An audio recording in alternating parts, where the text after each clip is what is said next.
Why are you so antisocial? Because I'm trying to get it. Why are you staying on the basketball court so much? Because I'm trying to get it. Why are you out there practicing in the hot sun when ain't nobody else out there? Because I'm trying to get it.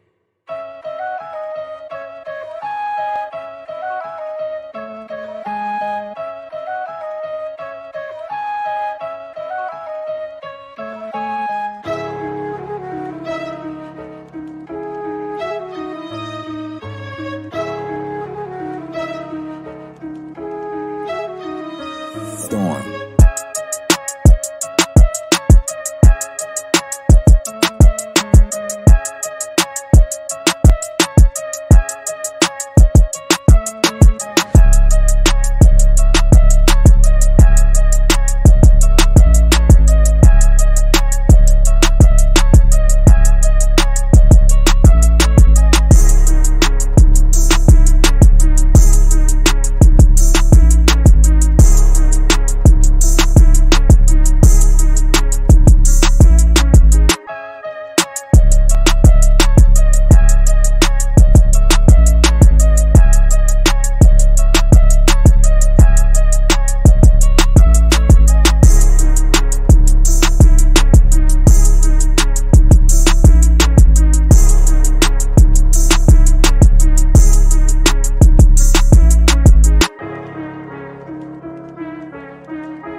Storm.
Why is this name so hard?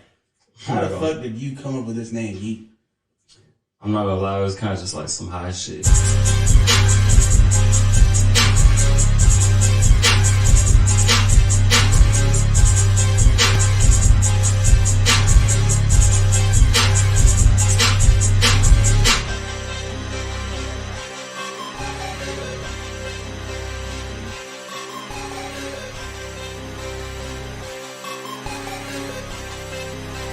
Storm.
Swift on the beat.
Swift on the beat.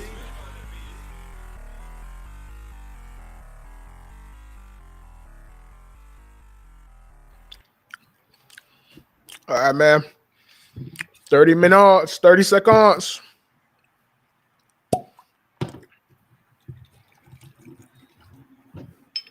Looks like we might actually have a game on Thursday night.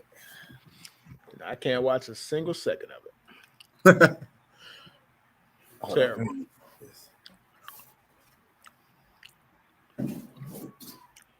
5, 4, and 3 seconds, Rod.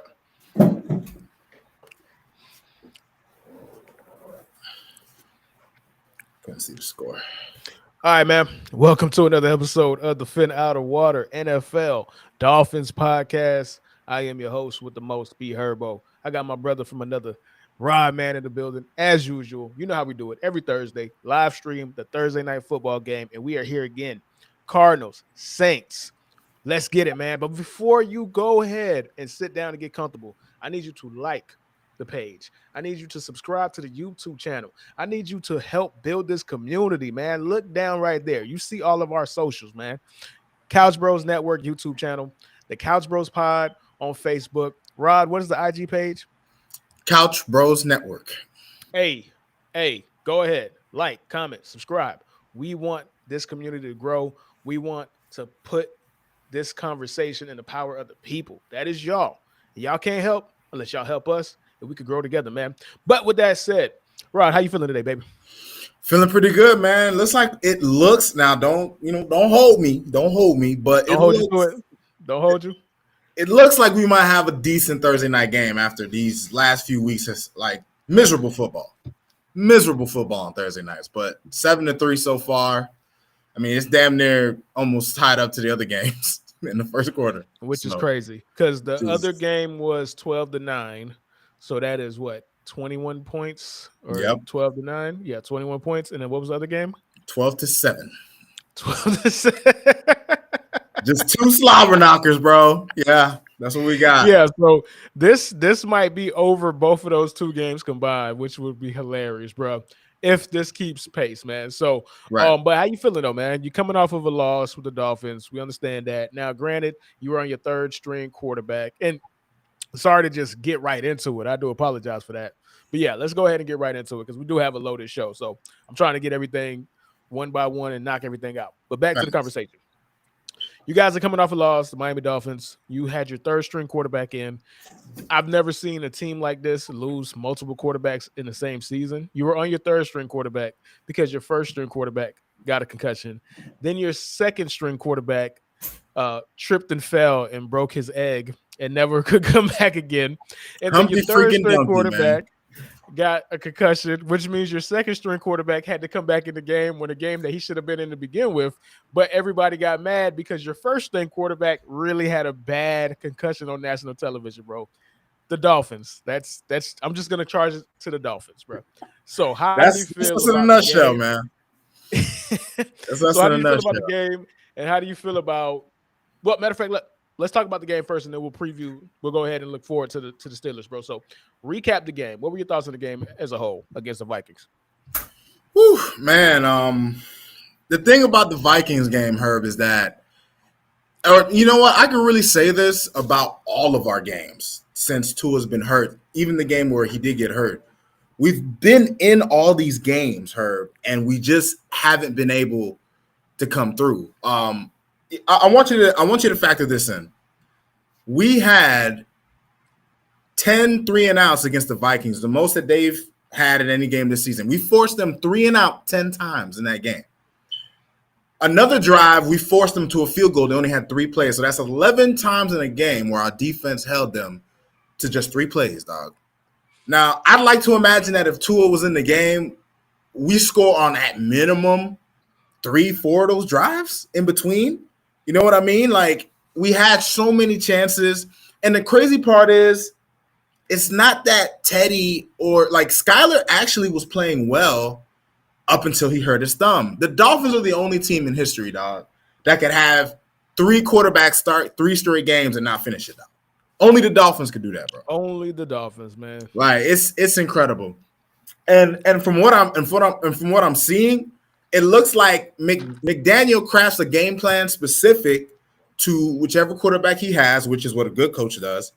And when that guy gets hurt, everything gets thrown out the window. You just have to you have to improvise, you have to freestyle.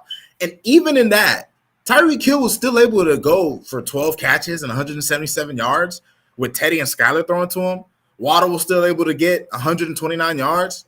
I mean, what he's able to do on the offensive end is like the way he can scheme these guys open, the way he can make quarterbacks look. I want you to think about this. I was looking at the Pro Football Focus grades. Skyler had an 89 rating. Teddy had an 80 rating. That he did. Skyler was 89.3. Teddy Bridgewater was 80.5. Like, true. Dude, so imagine what, you know what I mean? So, you know, the frustrating thing about watching these games with the Dolphins is really the fact that it's there. Like, the games are there for the taking. And it just hasn't been. I want you to realize something, though, dog. And I want the people at home listening to this to think about this. As a matter of fact, I want you to guess, Herb. You might know. What do you think Greg Little's pass blocking grade was on Sunday, dog? Just guess. Just guess. It can't be worse than like a 40, bro. It can't be, bro. It can't be worse than a 40, bro. There's no Herbie. Nah, stop. Herbie. Greg Little's pass blocking grade per Pro Football Focus was a 1.5, Herbie. Nah, that's impossible, bro. That's impossible. Wait a minute. Wait, Rod. Herbie. No. Wait. I want you to know this. I want you because everybody listening, right? I actually knew a score, but I was trying to play up to the crowd. I was trying to make for good visual. You know what I'm saying? The score that I got was 25. So I was trying to undercut it for the theatrics, bro. My mind is legitimately blown because I did not actually know it was 1. That's crazy. How is that mathematically possible? Bro, what? his pass blocking grade, his overall grade might have been a 25 because of his run blocking. That's what it was. The overall grade. So that's what I'm thinking of. It was an But overall grade was 25. The pass blocking grade, Herbie, he couldn't even make it to 2. Bro, he was 1.5. Don't even give me a score. Don't even give me a score. Just give me a 0, bro. I'd rather you give me a 0 than a 1.5, bro. What the fuck am I supposed to do with a 1.5? Bro, I mean no disrespect to NFL players, but I feel like I could have got a 2. Absolutely. At least a 2, dog. Absolutely. That goes to show how terrible the offensive line has been without Terran Armstead. It's crazy how one guy could just make that much of a difference, dog. Like, it's incredible. Okay, let me ask you a question. Let me ask you a question because I want to stick on the offensive line aspect. One of the things coming into the season was the fact that you guys worked at making this offensive line better. You got Tariq Armstead from the Saints. You quote unquote rebolstered the line, but did you actually add linemen to this line, or did you sign one really good player and hope that he was going to be the linchpin? Because it seems like you guys don't have any depth. Now, again, I don't follow the Dolphins the way you do. Are there injuries that I'm not taking into an account aside from Armstead? What's going on? Well, I mean, the big problem that we have, and I mean, you're not wrong. The problem with the Dolphins, especially in particular, really on the team overall, but specifically on the offensive line. Because quarterback, listen, the drop-off between a starter and a backup on almost every team is exponential, outside of, like, the bad teams, right? Like, if your backup is close to your starter, you just don't have a quarterback. But when you look at the offensive line, Austin Jackson, who wasn't good last year, the one game he played, he was solid. He was good, and then he got hurt, and he's been out since. Armstead has gotten hurt. We added Connor Williams, who for us has played well. But the problem is when we lose these guys, we have no one to take over. We're forced to play Greg Little at right or left tackle. We're forced to play Brandon Shell, who last week had a 15 blocking grade. Like, bro, these guys are putting up Hall of Fame numbers, man.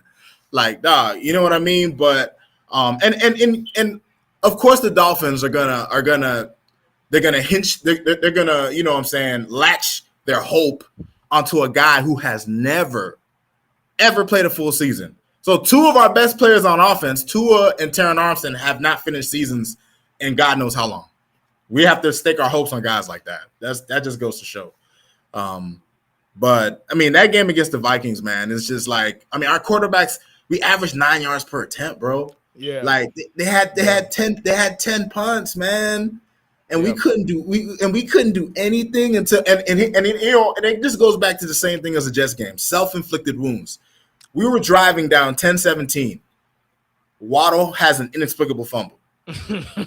Inexplicable fumble, dog. Next possession, interception, dog. Like, and of course they score after we fumble. Like, it was just, the Dolphins just. Bro, my favorite thing when it comes to watching the red zone. So, like, if you have NFL red zone, and you're a red zone professional, you've been doing it for years, right? My favorite thing when it comes to NFL red zone is when they cut in to when a team just caused a turnover. Literally, I switched the channel and the first cut in was Jalen Waddle, bloop, bloop, the ball coming out of his hands. I thought it was hilarious. Obviously, I got no dog in the fight. I'm invested to root for the Dolphins now, which is kind of ironic based off of my history that, me and you and the people that's watching the show know. But I'm invested to see the Dolphins succeed. The Dolphins winning makes for a better podcast. The better podcast makes for more viewership. More viewership makes for us growing faster than if the Dolphins are not bad. So I'm kind of rooting for the Dolphins, and then I'm watching you guys find a way to go 1st and 40, bro. That was crazy. Like, the Dolphins, OTD, only the Dolphins. Bro, we had 5 offensive penalties on one drive, Herb. Where do you ever see that? We were in scoring range. We were primed to score a touchdown, and we literally penaltied our way. Even though I think the offensive pass interference was just a stupid call. Listen, we have 4 of the penalties that were inexplicable. Right. You know what I mean? Right. So, and I do gotta say one thing before we move on to the Pittsburgh, and to the Vikings fans who may come across this. Listen, you guys won. You know what I mean? At the end of the day, that's the name of the game. You guys made enough plays to win. You were the better team. You got outgained yard wides 2-1. I think it was like 423 to like 260. You didn't really do anything in the entire game, but you won. And that's You're 5-1. The Dolphins are 3-3. It happens. That's football. That's football in a nutshell. I gotta say one more thing, and this is for my people. This is for my Dolphins fans, and this is for a specific subset of the Dolphins fandom.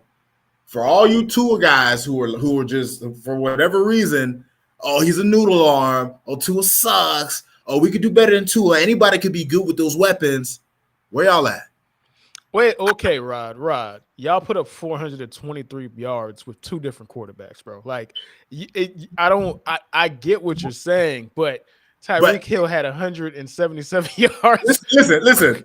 but at the end of the day, it's all about like, did they score? They couldn't do anything though. It's like, where did all those yards go, Herbie? Fair. Okay, so maybe I'm just taking exception to the noodle arm because it's clear Skylar Thompson does not have an arm, and he still was putting up yards. Like, this is for me, and I'm not taking away from Tua. I'm really not. Like, I laugh and joke. I like to do that and whatnot. However, yeah.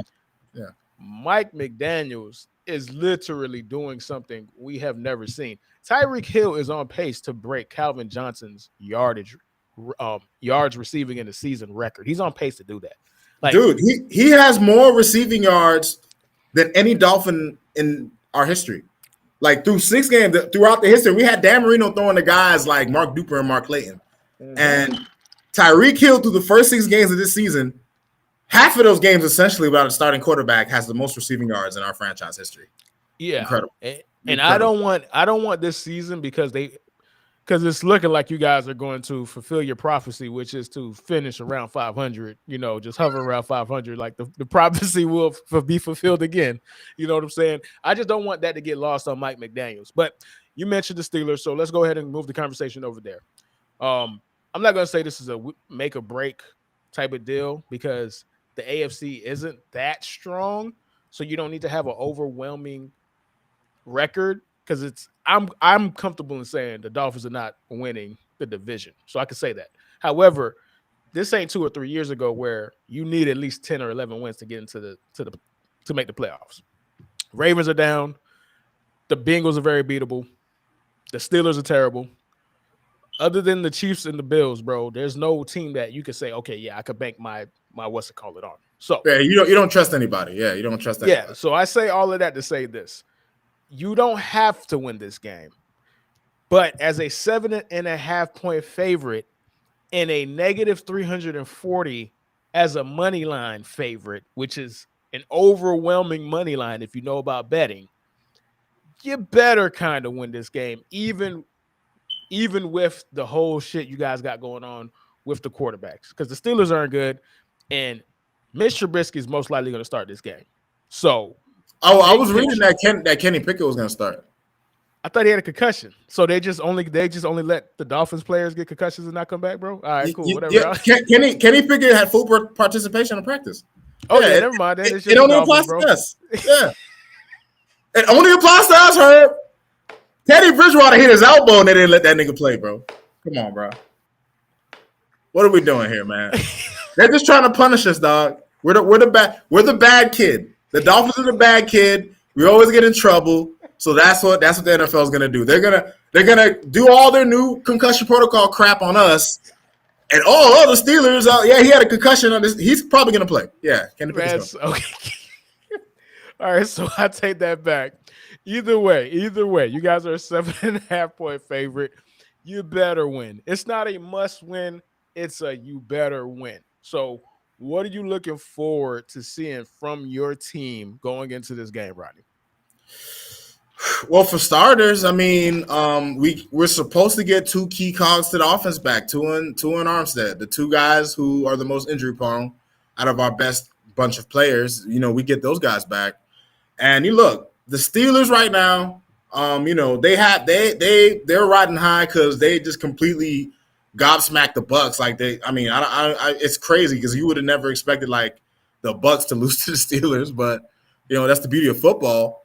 But I mean, man, when you look at the Steelers right now, their secondary is banged up. They don't have a lot of guys in their secondary, and they're going up against 2 guys in the NFL right now who are top 5 in receiving yards. Tyreek leading with 706 and Waddle with about 500.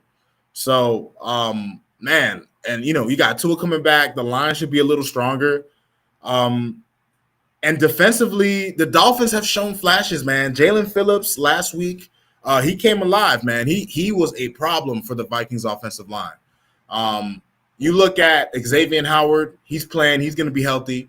The problem is we have no Byron Jones. Nick Needham's out, so we're going to have to depend on guys like Noah Igbenogany. Right. This is very vain. I hate cutting you off because you really get into your mode, but I had to do this because I spent time on this. So I'm gonna just go ahead and do this. What's up? Yeah, got the little logo. Topic 1, Dolphins Steelers breakdown. I just needed to do that. My bad, bro. My bad, bro. You're hilarious, bro. The floor is yours again, sir. The floor is yours. But back to what I was saying. When it comes down to it, the Dolphins really have a big advantage just because we have an offense that is really like, if you look at the way the Bucs played the Steelers were blitzing a lot because they can't get pressure. Without TJ Watt, the Steelers, they have to generate pressure via the blitz, right?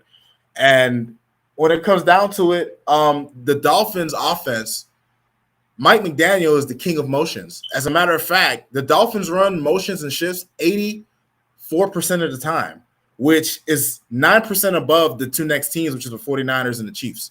So the Dolphins are a team that when you play the Dolphins, we constantly have guys moving up and across the line of scrimmage. We constantly move Tyreek from one side of the line to the other. We use play action fakes, RPOs. Mike McDaniel just does a great job of keeping defenses on their toes. There's always multiple things to think about on every snap, which is a part of why our offense has been so effective, especially when you add in the talent. So I just don't know how the Steelers really defend that because teams have played well. Like if you look at the numbers, teams have passed well against the Steelers secondary and they're hurt. So I expect with Tua being back, they may start a little slow trying to get back in the rhythm, but I think as the game goes on, I think we're going to put it on them. And on the flip side, I do have a message for the defense. People always say this old school saying in football where they say, oh, when you play a young quarterback, you got to pressure him. I'm actually not someone who's in that school of thought. I'm of the mindset of you play coverage and you make that young quarterback make good decisions each and every time he snaps the ball. Yeah, you mix in some pressure, you show some different looks, but just look at what happened to the Browns. The Browns, their game plan was, oh, we're gonna load the box, we're gonna make sure that Ramondre Stevenson and those running backs don't do nothing. Bailey Zappi, you got to beat us. Bailey Zappi beat y'all. Yeah, he beat y'all. He beat y'all. 2 yards and 2 touchdowns. He beat y'all. He beat y'all. He beat y'all. So when you look at it from that standpoint, and by the way, Patriots fans, I hope y'all start Mac Jones when he comes back. I hope. I don't want to see Bailey Zappi because Mac Jones is in the running for the fastest a first-round pick has ever lost their job, bro. Like he's already in the running for that, bro. Like that's crazy. That's crazy. Like they'd have to be insane to put him back, bro. That's my thought.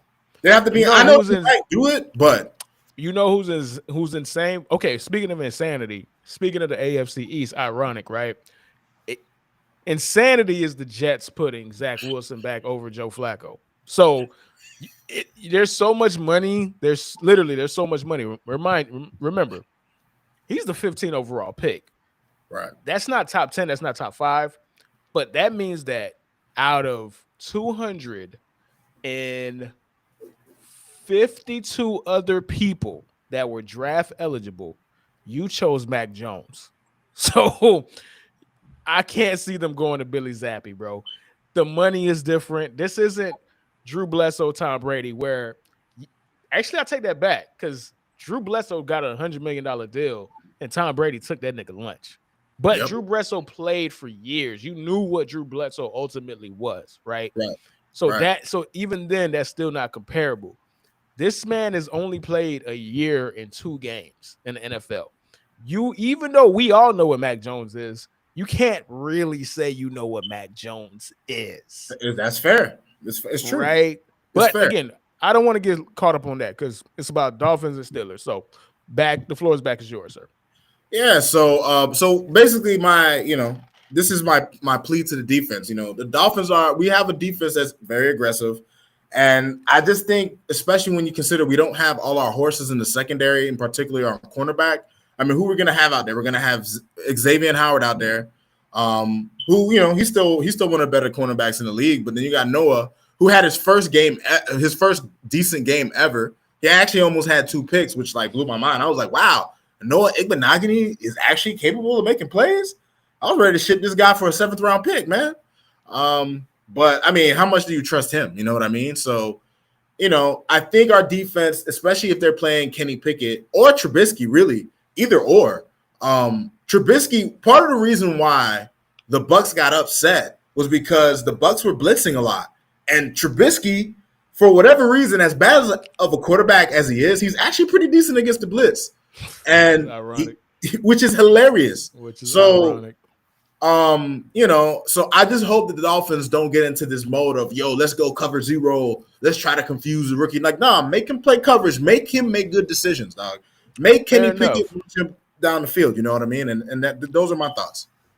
All right. So one of the things about the Steelers, right? And this is why it's good to have football podcasts. It's good to be informed, right? Because when you hear Steelers, you just automatically assume a good defense. The 2022 Steelers are not a good defense. They are, by every metric, a horrendously bad defense, which makes the Bucs loss even more embarrassing. And we'll get to that later. You feel me? Wink, wink, because we have a special guest on that's coming soon. But yeah, let me just give you some of the numbers for the Steelers, right? Overall, team defense, 29th. They're 18th against the rush. They're 30th against the pass. Mind you, this is a defense that has Micah Fitzpatrick in it. And scoring defense, 23rd. That means that 22 other teams are better at not giving up as much scores as they do. They're in the bottom 7 of scoring allowed, points allowed. And I always find it funny when you guys play the Steelers and you play Minka, because Minka could have made you guys have a generational defense if he just wasn't a fucking dumbass, bro.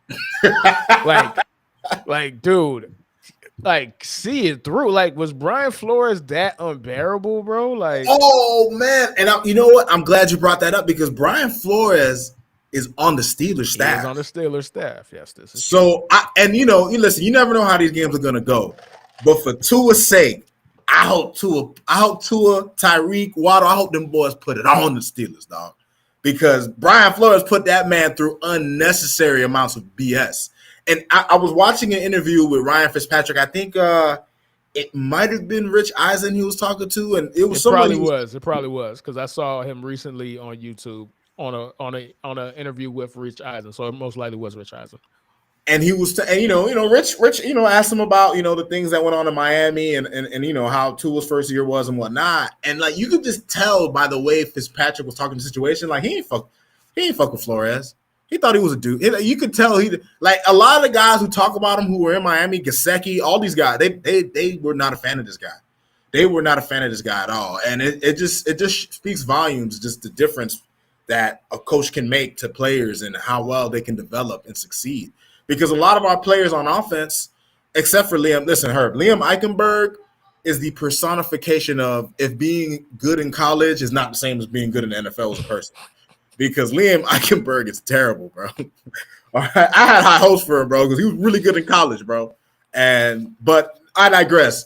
Other guys, Tua, Austin Jackson, Robert Hunt, Jalen Waddle. Like, we have guys that have gotten better. And that's a testament to having a coaching staff that understands how to deal with our players and get the best out of them. Okay, so I want to wrap up the conversation with the matchup against the Steelers because I do want to bring it back to Brian Flores for what I think would be a very interesting, almost important conversation, bro. So, what are your keys to victory? The 3 things that you think you need to do execution-wise to make sure you do what you're supposed to do, which is leave out of there with a win, bro.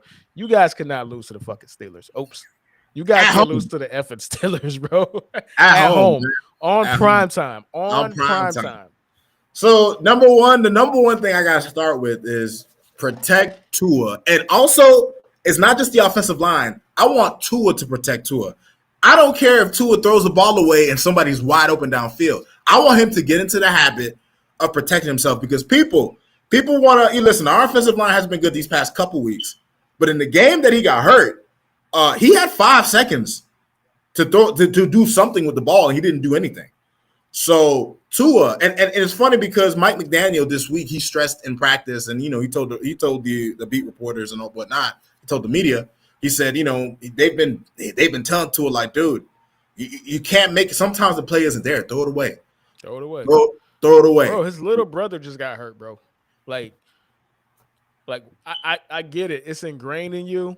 You can't fight it. We had the same conversation with him and our Robert Griffin III. Like, some people just know how to take the worst hit possible, bro. Like, it's not know how to, because there's know how to avoid a hit. There's know how to protect yourself. And then there's know how to take the worst hit possible. You feel me? Like, you dodge a decent hit, you almost get hit by a bad hit, and you go head first into the worst hit possible in that situation. Robert Griffin III, number one, and then a close second to a Tagovailoa, bro. Like, it's ridiculous, dog. It's very ridiculous, bro. Yeah. All right, so other two keys. I know I'm putting you on the spot because more. It's cool. It's cool. I'm with it. So first key was protect Tua, including Tua. The second key to the game, I would have to say, is the defense. We need to, we need to be able to get pressure with 4 guys. We have enough talent on our defensive line between Jalen Phillips, Melvin Ingram, Emmanuel Ogba, Zach Sealer, Waquan Davis. Like, we got bodies on that front line. We need to be able to get, and we were doing actually a pretty decent job of that against the Vikings. I just want to see more of that because the best thing to do is to get pressure with 4, especially against a rookie quarterback or someone who is not as a guy like Trubisky who can burn you on the blitz. That would be my second key. And my final key to the game would be, listen, since we're gonna have Tua, all we need, we just gotta let the cheetah and the penguin cook, man. We've seen what they can do these past few weeks. We've seen them what they could do with Tua. We've seen what they could do without him. And I have no doubt in my mind, as long as number 1 is out there, he's gonna get the ball to them boys. And I just don't what answer do the Steelers have? Minka might catch him a pick or two. Tua could be a little bit of a gunslinger for whatever reason. He doesn't have a gunslinger's arm, but Tua likes to do that sometimes. So Minka might get one, but for the most part, I expect our passing offense to have a hell of a day because not only are the Steelers not good overall in the season, they're hurt, and we need to take advantage of that. All right, man. I was gonna save some time to talk about the Lions and Cowboys, but hey, spoiler alert. I don't follow my team anymore, guys. There was a time where, for real, bro, like, they beat it out of me, man. The Cowboys, they beat it out of me. And, of course, they decide to want to be a good, scrappy. The team I fell in love with in 2003 and 2002 with Quincy Carter. The team I fell in love with Drew Henson. You know what I'm saying? Like, this reminds me of that team. This reminds me of that America's team, that team that you could believe in, even if you might not win every game, right? But the past 4 years, they beat it out of me, dog. I used to know my team front to back, the whole 52-man roster. I only know Micah Parsons, Trayvon Diggs, Dak. You know what I'm saying? Don't ask me about who's on the line, right? So it would be disingenuous for me to try to pull some out of my ass, you know what I'm saying? So I think we could use that time more wisely to bring the conversation back to Brian Flores before we go to break and come back with the before we come back or whatever, right? So I mentioned Brian Flores because I think there's a very interesting topic or very interesting discussion to have about Brian Flores. And nobody's going to talk about this because everybody was entrenched in their opinion going into it. And Brian Flores had the most unbeatable defense in the world, which is racism, bro. You're not beating that, bro. Like, you're not beating that, bro. You're not beating racism, and you're not beating prejudice, and you're not beating getting ahead because you lost a job to a white guy, right? But with the success that the New York Giants are having, the success that the Dolphins offense is having, can we just acknowledge maybe the Dolphins maybe did the right thing? Now we're gonna get crucified because as black men, we are not allowed to say that. But at the end of the day, you gotta call a spade a spade. Was Stephen Jones right? Oh, I mean, listen, man. I'll put it like this, man. I'm happy Wait, for us. wait. We got some people in, bro. If you're in, you're watching, make sure you comment. We want to see what you guys got to say, bro. We want you guys to be a part of the conversation as well, bro. Go ahead, Rob. No, I mean, listen, man. I don't listen. We are clearly. I mean, okay, we're 3-3 right now, but from a broader perspective, right? Look, for Dolphins fans who are watching the show, or for those who will come across the show, there is a silver lining, especially if Tua can come back and remain healthy. We have via whatever weird statistic metrics that they use, we have the 22nd hardest schedule. We started with one of the hardest schedules in the league, and we actually ate the hardest games. The Patriots, Ravens, and the Bills were our 3 hardest games, and we won those. We managed to lose 3 games that we could have had, but listen, it is what it is. We're 3-3. Injuries, though. You could chalk it up to injuries, though. It was injuries, right? You could chalk it up to injuries. So we're getting some keep guys back, you know what I'm saying? We got games up against, the Lions and games against the Bears, and we have games against teams that we can be better than the Pack. Am I scared of the Packers? No. Right, okay, right. Now, what does that have to do with Brian Flores? So I understand. Oh, no. You're right. I got a little too excited. But my point is, listen, Herb, my point is, got you. I am excited. Like, got you. Brian Flores, listen, man, last year was a painful season, Herb. It was painful. Like my last few images of Brian Flores is just pain, because that's what last season was, on top of drama, on top of all types of things. Like, there was so much going on when he was here, and especially when you read reports about things that were going on in the locker room. Everybody wants to talk about him getting fired, but what about the fact that he was randomly drug testing Tua like 10 times in a month? Like, huh? For what? Like, what about him purposefully making sure the defense and the offense didn't like each other? Like people say no one was ever good enough for Flores. Like, he just didn't really. Listen, I'm not going to take away from his defensive acumen. The guy can coach defense. He can coach defense so well that we kept his disciple, who, even though our numbers defensively don't look good, our defense hasn't been that bad. They've been more middle of the pack. But ultimately, we kept his disciple because we believe, like, hey, this system actually works. So the guy can coach defense, but what he's not, I just don't think he's a good.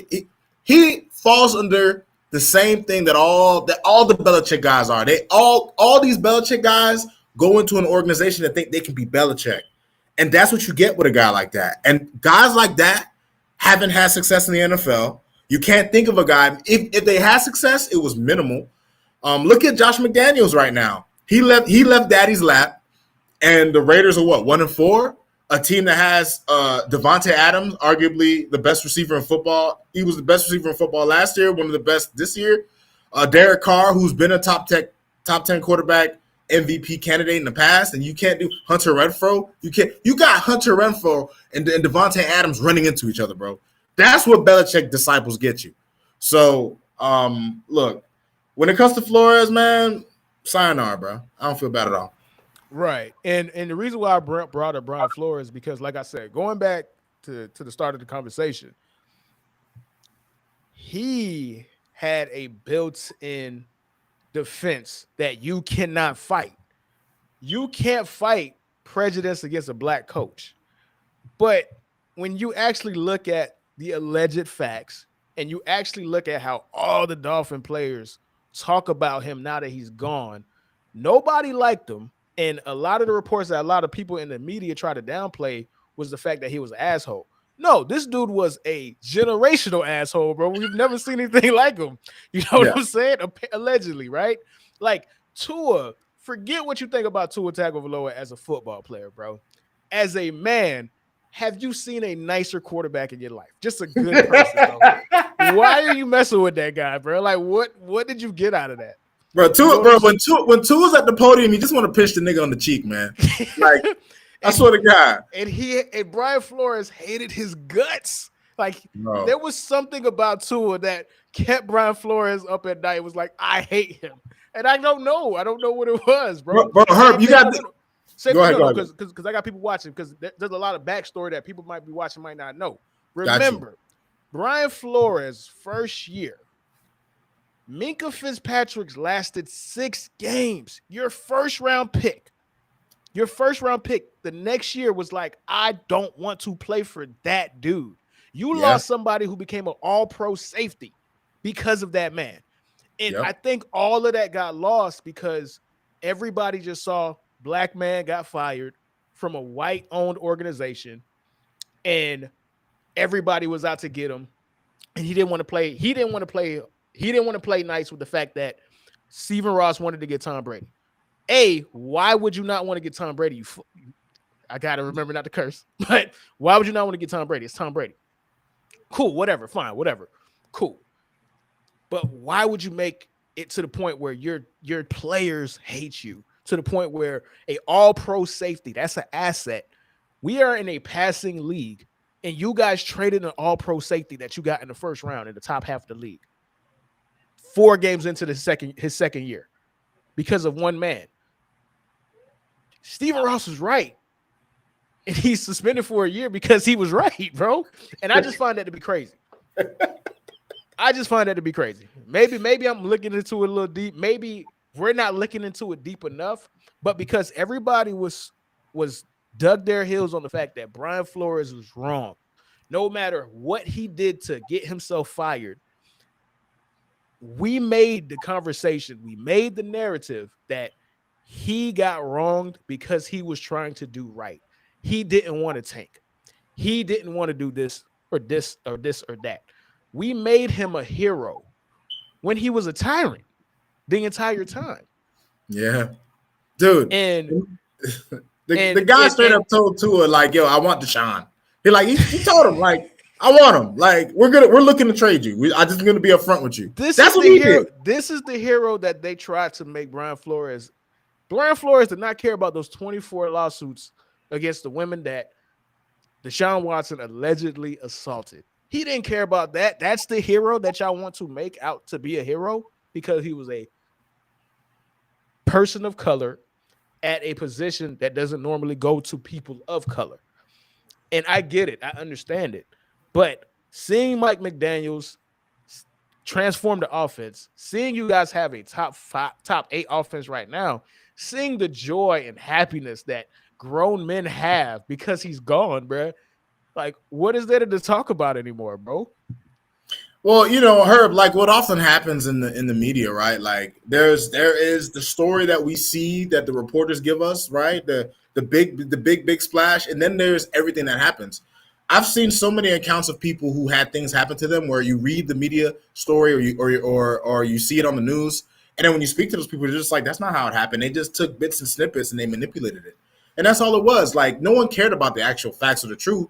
It's all about what makes the juiciest story. It's all about what can, we live in the fake outrage era. So what's more outrageous than, a black coach got wrongfully fired? Like, let's not look at the entire picture. Let's just look at the corner of the picture, focus all our attention and explode that. And that's what happened.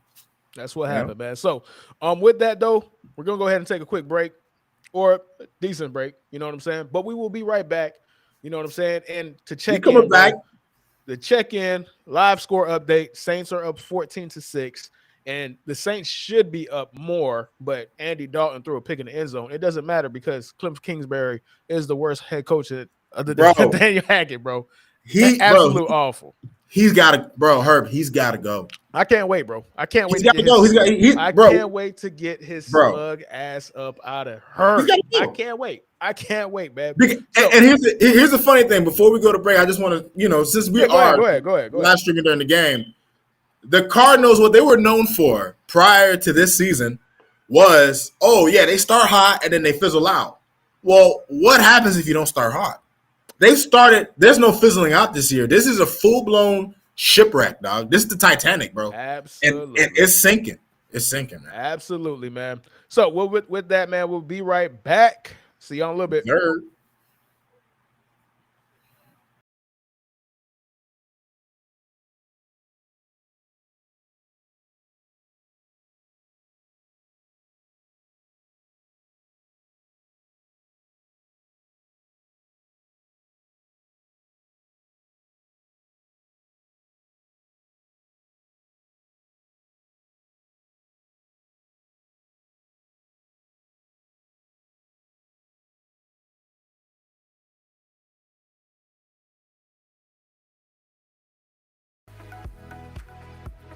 guys, what's up? My name is Sonia. I've been using the body.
All of this is possible if you rely on the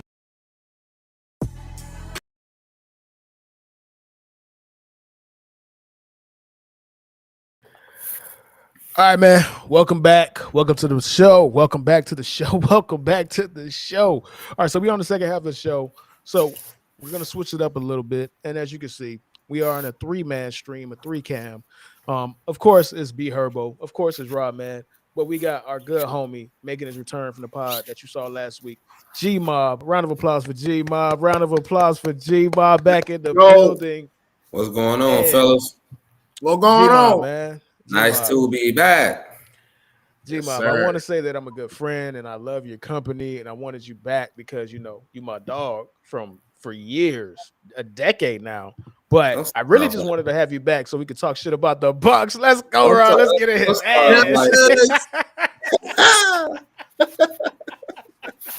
Hey.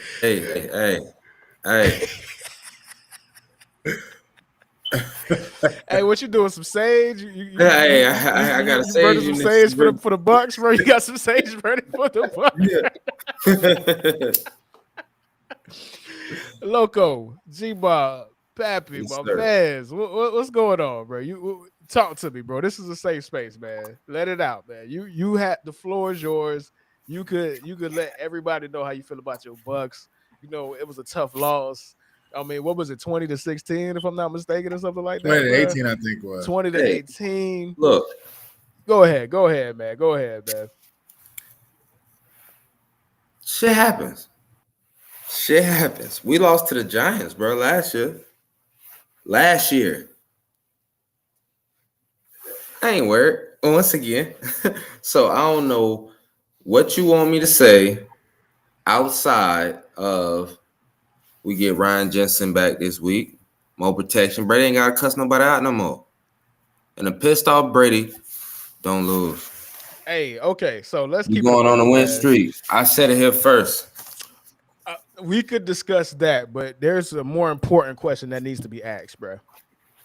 How many Microsoft tablets do y'all have on stock, bro? Because I know Tom Brady be running through them things. But do y'all have like an unlimited? Do y'all got like a direct line to Bill Gates? He's like, yeah, we're gonna need about another 100, bro, because he running through them a little faster than we expected, bro. Like how many Microsoft tablets do y'all have in the building, bro? That's the question that we really need to ask. So, because I know my man be going through like 2 or 3 of practice, bro. Like I already know it. With the way y'all playing, with the way y'all look right now, again, I get it. Y'all gonna get healthy. Ryan Jensen is gonna be back, but right now, we need to talk about the Bucks right now. So, As you say that, week, Andy Dalton almost threw another pick. man, he'll back up for a reason. He'll back up for a reason. He'll back up to a backup. The pick six wasn't his fault, man. He threw it to the receiver's hands. It just popped up, and they ran it back. Well, no, I'm talking about the pick in the end zone. What about the pick in the back of the end zone? Oh no, that's pure red rifle. Yeah, 100%. Yeah, 100%. But back to your Bucks, bro. Last week, I think you said you was like a 0 on the panic meter, bro. Yeah, keep it 0, above, bro. Keep it above, bro. Come on, it went up a little bit. You want me to keep it above? Keep it a buck. No pun intended. No pun intended. Keep it a buck. Bucks, Buccaneers. No pun intended.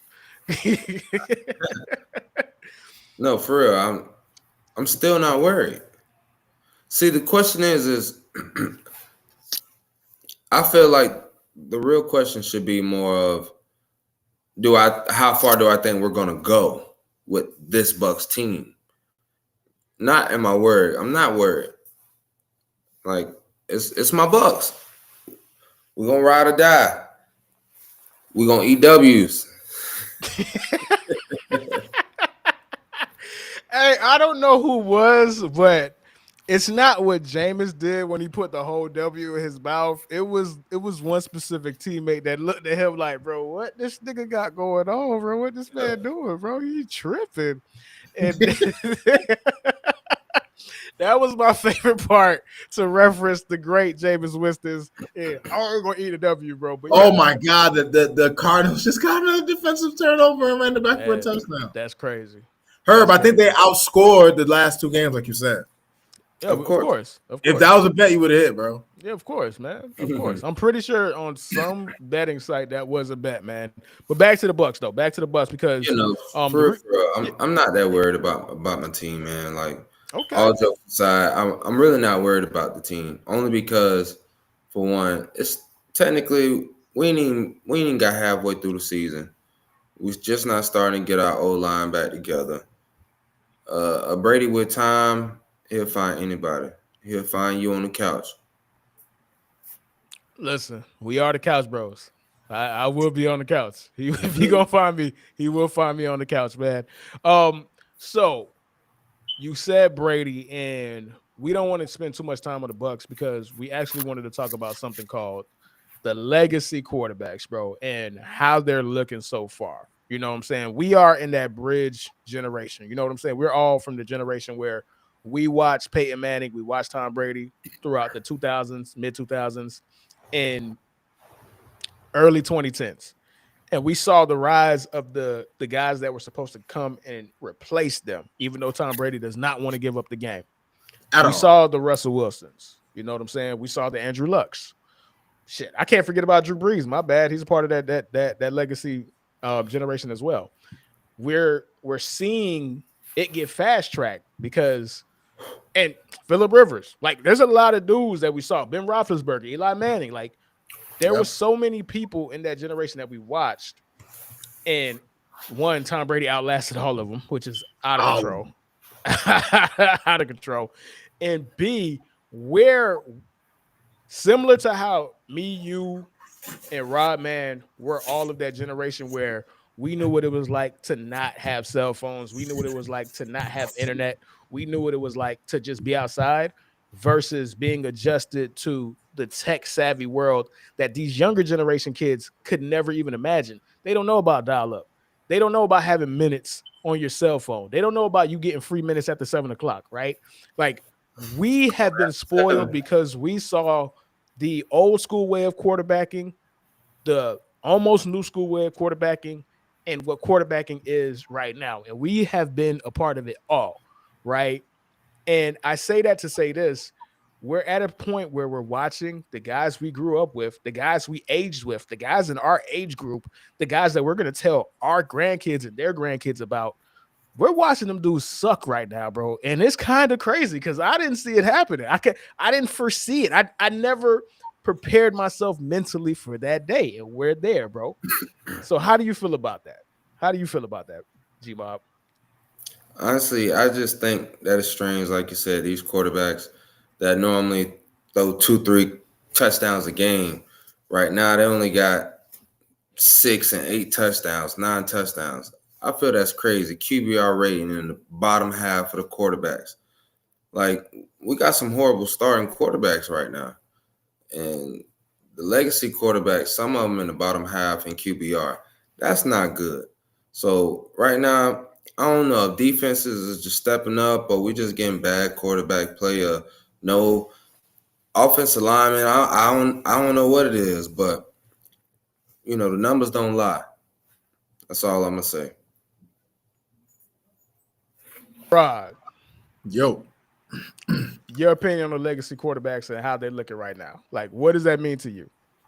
I mean, it kind of reminds me of when I was younger, and when I was a young kid and I started watching the Dolphins. Dan Marino was on his last legs, and I remember all the old heads would talk about Dan Marino glowingly. And this was before we had YouTube and we could go back in time, so there weren't immediate highlights. But guys would talk about, oh man, Dan was the greatest quarterback ever at that time. They used to say that. And I used to be like, man, look at this guy, man. He can't do anything. We lost 62-7 to the Jags in a playoff game. That's awful. I'll never forget that, bro. I'm scarred for the rest of my life. But when I see that happening real time now, I now understand how that works. Like, listen, for a young kid who's watching Matt Ryan right now, just know that guy was an MVP at some point. Just know that guy was in a Super Bowl, and he was actually up 28-3 before having the greatest meltdown / comeback of all time happen. When you look at Russell Wilson, a young kid watching Russell Wilson right now, if you just watched him right now and didn't know anything about him, you'd be like, God, like, why did the Broncos pay this guy $240 million? Like, it would blow your mind. But once upon a time, this is a guy who he was a back-to-back Super Bowl guy. He survived the NFC Championship game with another legacy guy, Aaron Rodgers, a game in which he threw 4 interceptions, which just goes to show how great his teammates were. But Russell was a part of their winning success. You see these guys now, Aaron Rodgers. I'm watching Aaron Rodgers teams. Aaron Rodgers was a guy I watched throw 45 touchdowns and 6 interceptions in a season. I watched him go 15-1 in a season. I watched him win a Super Bowl. This is a guy who put up 10 points against the Jets in his own house. It's the craziest thing in the world is when you realize that no man can survive time. Like, time, listen, none of us can escape it. And it's just crazy when you got the chance to watch a guy, not just through his prime, guys from their beginnings, and then you see what they've become. Because at the end of the day, when we started watching Peyton Manning, he was still pretty young too. And Brady coming in for Bledsoe. And listen, Tom Brady is the one exception, man. Like, Tom Brady might play until he was 60, bro. Tom Brady might just be a cyborg low-key. Maybe that's what TB12 is. I don't know. But Tom Brady aside, when you look at it, it's just and let me say one other thing. If you list the best quarterbacks in the league right now, you're not naming any outside of Brady, maybe.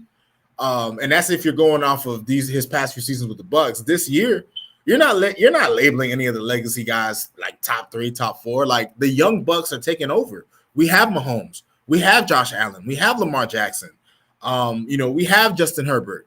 There is a young crop of guys who are coming up, and it's a beautiful thing to watch. This season we didn't know it, but this season became the changing of the guard season, and it's unfolding before us, man. So my opinion on that is it's bittersweet, man, because it's like when you see guys you grew up get old, it reminds you that you are also old too. So it's like, you know what I'm saying? It's like, damn, wait a minute. Like, that's me. That's me taking 5 minutes to get up after I fall down, bro. Matt Ryan is not 36. Matt Ryan is 80, bro. If Matt Ryan gets hit, it feels like my grandfather is out there playing football, dog. Like, I get it. I understand. Matt Ryan can't move anymore. You know what I'm saying? Russell Wilson is literally born in 1988. He's a year older than us. You feel me? He's a year older than us, and he's washed already. And it's just weird, man. It's weird, especially if you're somebody who, if an alien came from outer space and they never watched NFL, and you told them Russell Wilson was one of the best quarterbacks for a decade, the alien would blow the planet up because he would think we're BSing him, bro. So the planet doesn't need to exist, bro. Like that's the type of stuff that you can't explain this. You can't. You know what I'm saying? So I just find it interesting, man. I find it interesting. So G-Mob, I know you had some stats or whatever in regards to the legacy quarterbacks, bro. So go ahead and let's see what the research has been telling you, my dude. What have you been able to acquire, my guy? You said a lot about Russ, you know, and I'm going to start with him first. QBR 35.8. Horrible. 5 touchdowns, 3 interceptions. In 6 games. I had to do a moment of silence for that real quick. Because I know them fans, they need to take that in. Man, 5 touchdowns, 3 interceptions. Bro, the Broncos offense the Broncos defense is averaging 16.5 points scored a game. And they still are 2-4, dog. Bro, how does you in the modern NFL, how do you average 16.5 points, bro? And you're still losing games, bro. Absolutely. What a waste, man. What a waste. Absolutely crazy. Honestly, those averages came from the 2 overtime losses to the Chargers and Indy. That's when they, you know, but outside of Russ, we're going to move on to Mr. Rodgers. You know, we like to talk a lot about Aaron Rodgers. His quarterback rating is 24th in the league. 38.4. Just a little bit higher than Russ. The only difference is he got 9 touchdowns, 3 interceptions. So, you know, he actually, but they got to. You know, that's what they do. That's what he do. He gonna get that ball off. Now, his completion rate is honestly, it's his average, 67. So it's like, how do you have your average completion rating? You got the 9 touchdowns, but you're the Packers that are 3-3. Should be 2-4. And you know what it is? Like, you know, when you watch football, like they say this in basketball, right? Like you can have all the stats in the world, but do you pass the eye test? 9 touchdowns, 3 interceptions, 67% completion rate. If I look at that on Pro Football Reference, I'm gonna be like, well, he's doing his job. But then you watch the games, bro. Like they got mudded by the New York Jets. It don't look the same. It don't feel the same. They're struggling. They're struggling. Yeah, they're struggling. Like if you're losing 30, if you're losing 16 to 3 the entire game, and you get a last second touchdown in the last 30 seconds, the game is gonna look close. But then if you have the context, you'll be like, oh, he just gotta. They were losing 16. They were losing by double digits the entire game. And that's how it feels when I watch the Packers every time, right? And my issue with Aaron Rodgers is something I've been saying for years now, right? We just didn't have the platform for me to get my takes off. And before we go on, I need y'all to smoke. I need y'all to smoke on that Russell Wilson pack, bro. Both of y'all. I know y'all got the blunts in the air, bro. Smoke on that Russell Wilson pack for me, bro. One time. You feel me? Pouring out some liquor, man. Pouring out some liquor for Matt Ryan, by the way. Pouring out liquor for Matt Ryan, dog. By the way. Well, I ain't got to him yet. Yeah. But back to Aaron Rodgers. Aaron Rodgers has lived off of a built-in excuse that his team isn't good enough, his defense failed him, and he doesn't have enough support. But then you go look at all of the players that this man has had, and you look at the games that his defense, I'll give you that, averaged 35 points a game in losses. But I've always said this. A defense that's getting up 35 points a game in losses is a defense that's always on the field. How many drives did you keep sustained? If you're doing your job, the defense is not on the field fast enough to give that amount of points. Yeah, if your defense give up a touchdown and you go 3 and out, they literally just got off the field. They're still tired. You know what I'm saying? Like what separated Tom Brady from everybody else is he managed the game better than everybody else. He kept drives going, sustained drives better than everybody else. So yes, Aaron Rodgers could do all of this. Yes, Aaron Rodgers had a bunch of bad defensive performances, but he also had the Seattle Seahawks where he was up 21-3 at halftime. in a game that he lost, by the way. He had situations where his defense last year had a punt return. Or no, they held they didn't give up an offensive touch a touchdown to the 49ers. They didn't give up a touchdown on offense, and he lost the game. He had a situation where he went against the Bucs in the NFC Championship.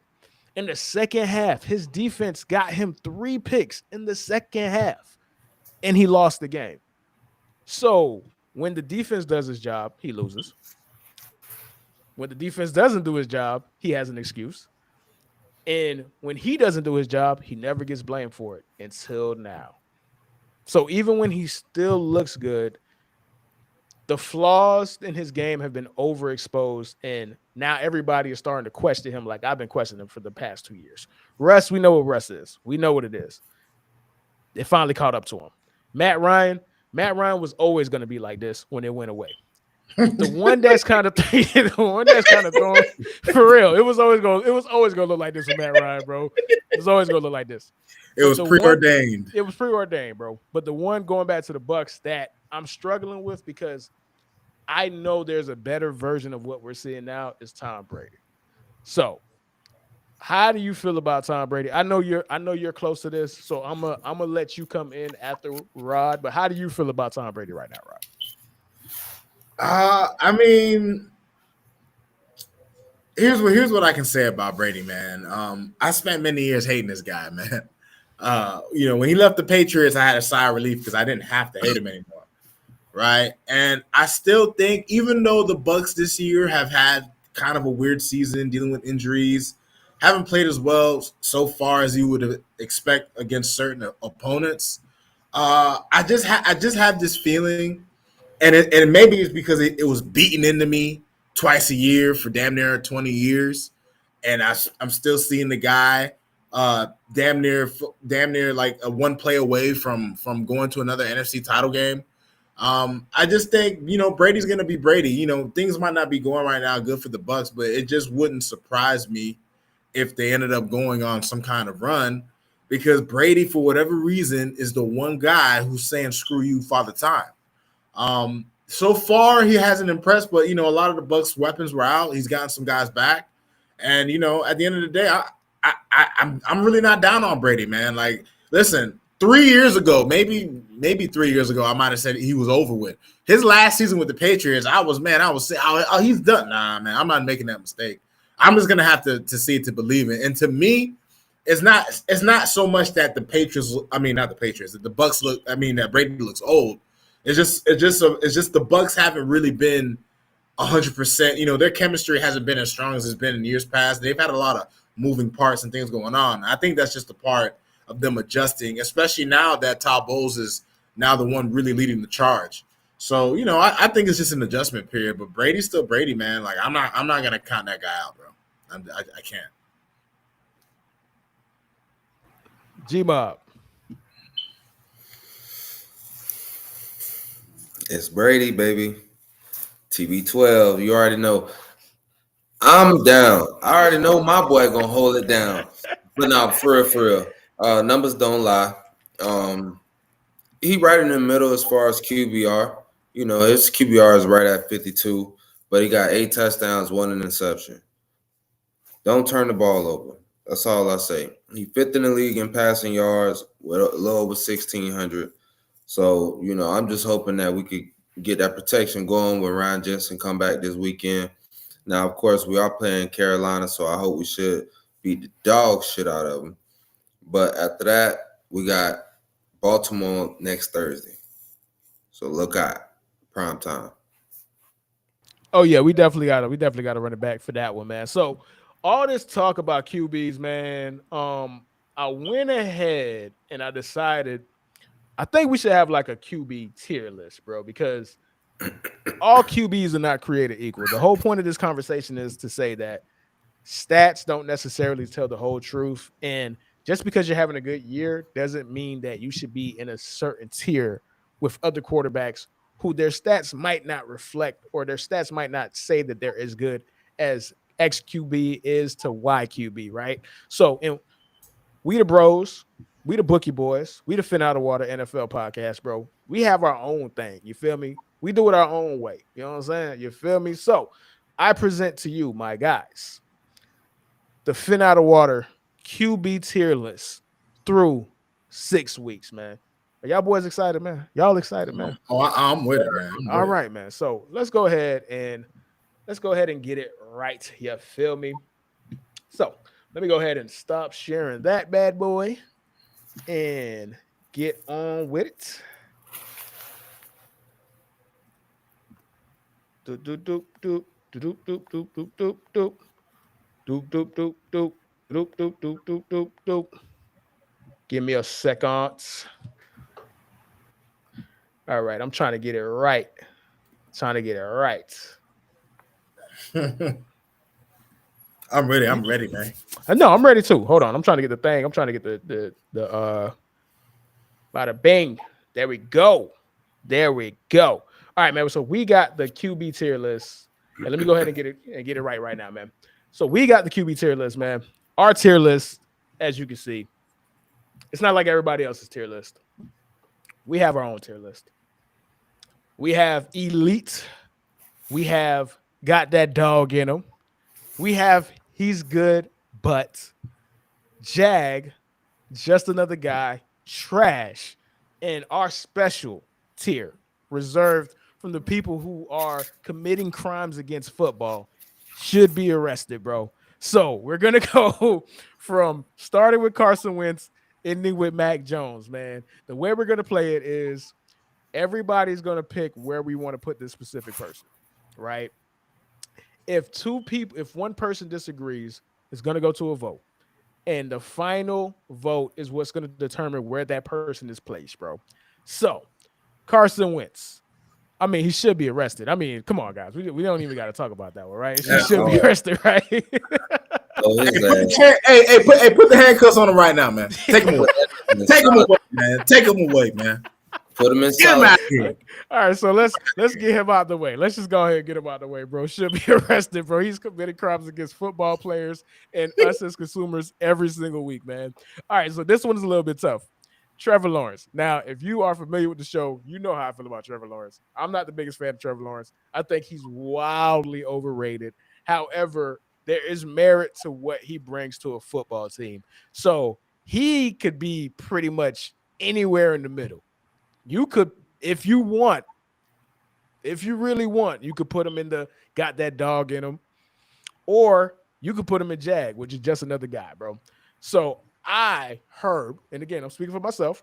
I'll get Rod's opinion and I'll get G-Mob's opinion. But me, he's good, but that's where I have him. What do y'all say? I'm gonna have to slightly disagree with you, Herb. He's Jag to me. He's Jag. All right. Loco. If we have a three-way split, bro, I don't know what we're gonna do if everybody has a three-way thing. Hey, I could tell you now, it won't be a split. Okay. Because he's just another guy. Trevor Lawrence is just another guy. So, Rod, G-Mob, starting with you. Rod, why is Trevor Lawrence just another guy in your eyes? Well, I mean, I'm watching him this season. People went crazy for him when he had 2 impressive games, but the thing about him is he reminds me in a messed up way of Tannehill, where you see like early in Tannehill's career, like when he was young and Dolphins fans prayed he had potential, you saw flashes, and Trevor's better. You see better flashes with him, but I don't see the consistency. I don't know if we're ever going to get that. And at the end of the day, you can have all the tools, you can make all the highlight plays and great throws. Absolutely. But what makes you a great quarterback, what makes a guy, especially a number 1 overall pick, you got to be consistently good with it. You have to consistently impress. And he just hasn't done that for me yet. And so for me, he's just another guy. G-Mob. Honestly, it's just like what he said. Like, when you look at the Jags right now, how are they competing? Defense is stepping up more than they used to. Like, let's keep it a buck. Trevor Lawrence, he going to have his moments. Just like any quarterback. We got Tyson Hill. He got his moments where he throw the ball, Every quarterback gonna have his moments, but let's keep it a buck. It don't matter where It don't matter where he go. He's just gonna be another guy. Hey man, listen, the people are smoking. Me, the biggest Trevor Lawrence hater in the world. Check my Twitter mentions. Trust me, I could back it up. I think he's better than they think. And that should let you know about his career so far, man. So Trevor Lawrence is just another guy in the Phin Outta NFL podcast, man.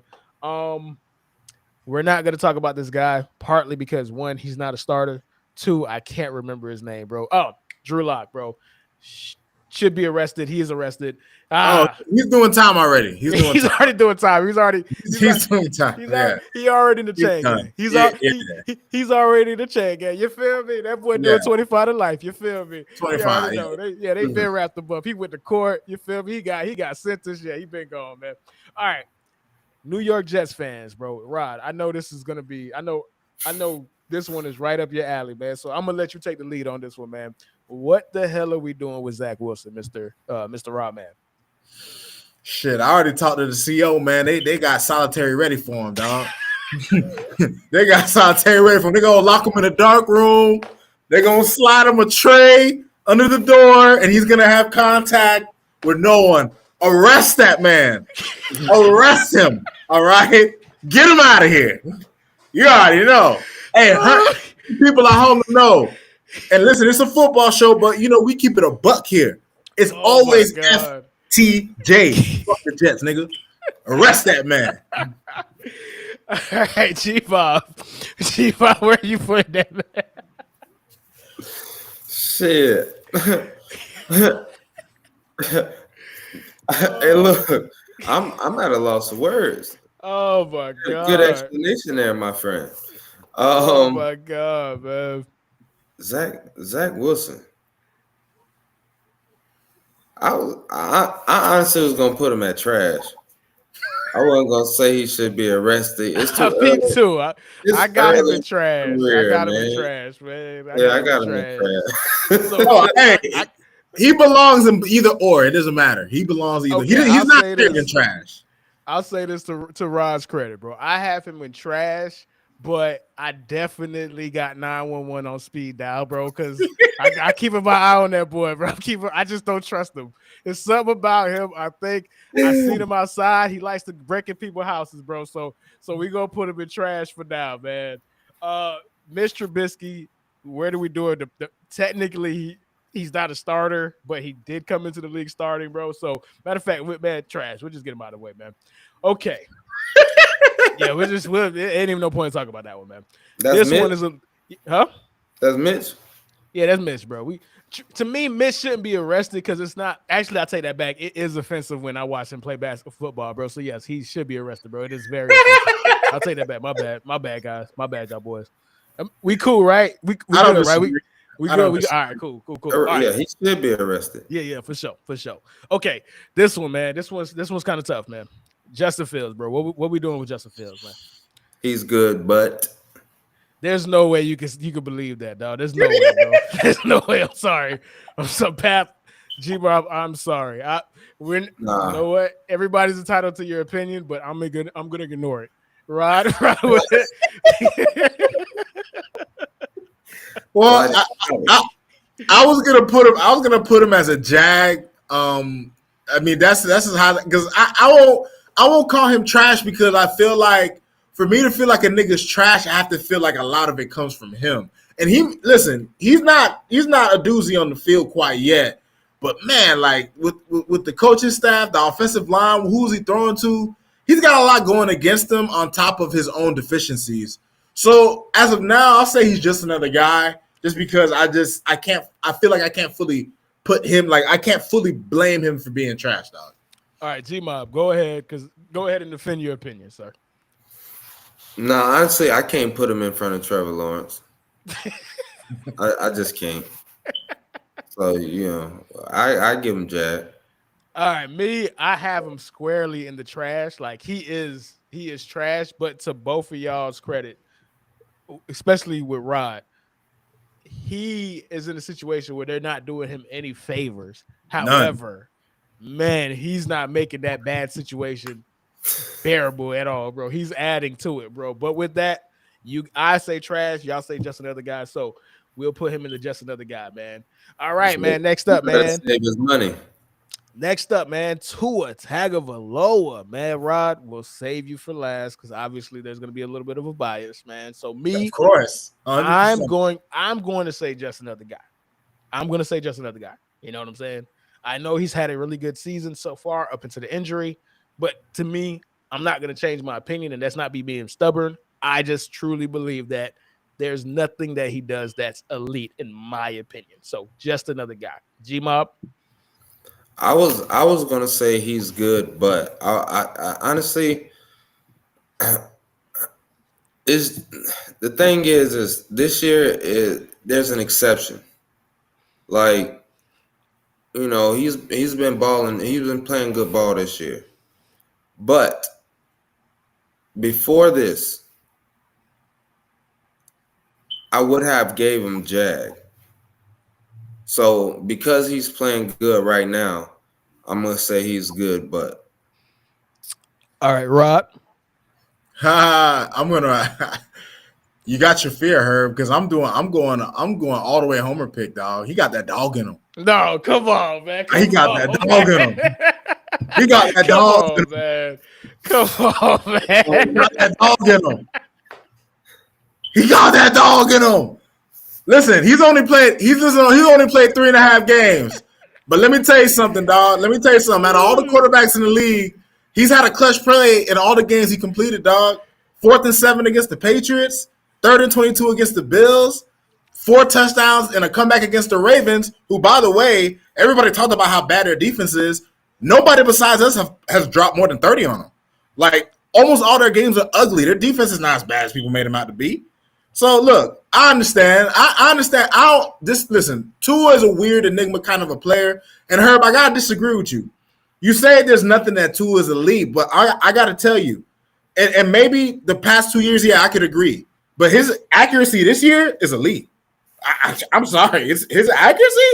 That nigga, bro, if you go back and watch the film on a lot of the plays he makes, he literally puts the ball almost perfectly to where the receiver has the best chance to get yards after catch, dropping dimes. His accuracy this season in the games he's played, who knows? Maybe as the season goes on, he'll come back down to earth a bit. But that accuracy, I think, this year has been elite, my opinion.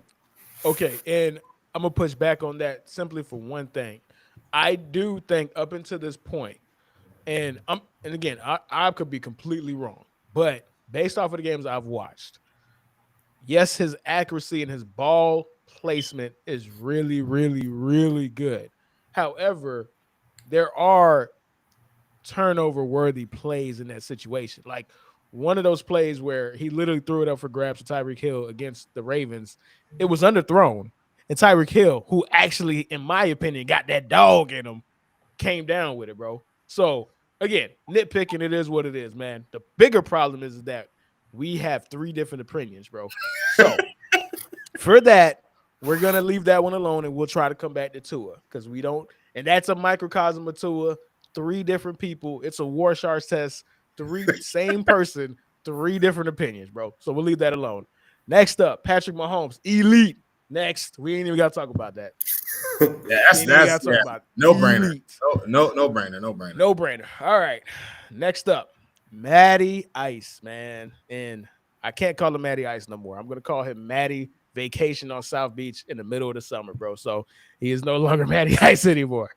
He's not Matty Ice. However, if it's me, he is toting the line between just another guy and trash, right? But based off of that game that he played against the Vikings, I'm going to say, and this is literally borderline, just another almost trash guy, but just another guy. That's where I have him. I got a question. How many touchdowns did he throw in that game? I want to say either 2 or 3. I know he had 57 pass attempts, and he made the game-winning throw. He just threw that big. He had a good game. He had a good game. They just said, you know what? We're not even going to throw. We're not going to run the ball at all. and we just gonna put it in your hands. So that game, because before that game he would have been squarely in trash, but that game elevated him to just another guy, in my opinion. That one game, he probably threw more passes than Zach Wilson would have did in 3 games. This is true. This is true. Zach But- Wilson only completed 18 passes against the Packers, and he threw 18 and he completed 11. So yes, you are correct. So, I mean, it's like up to this point, this year alone,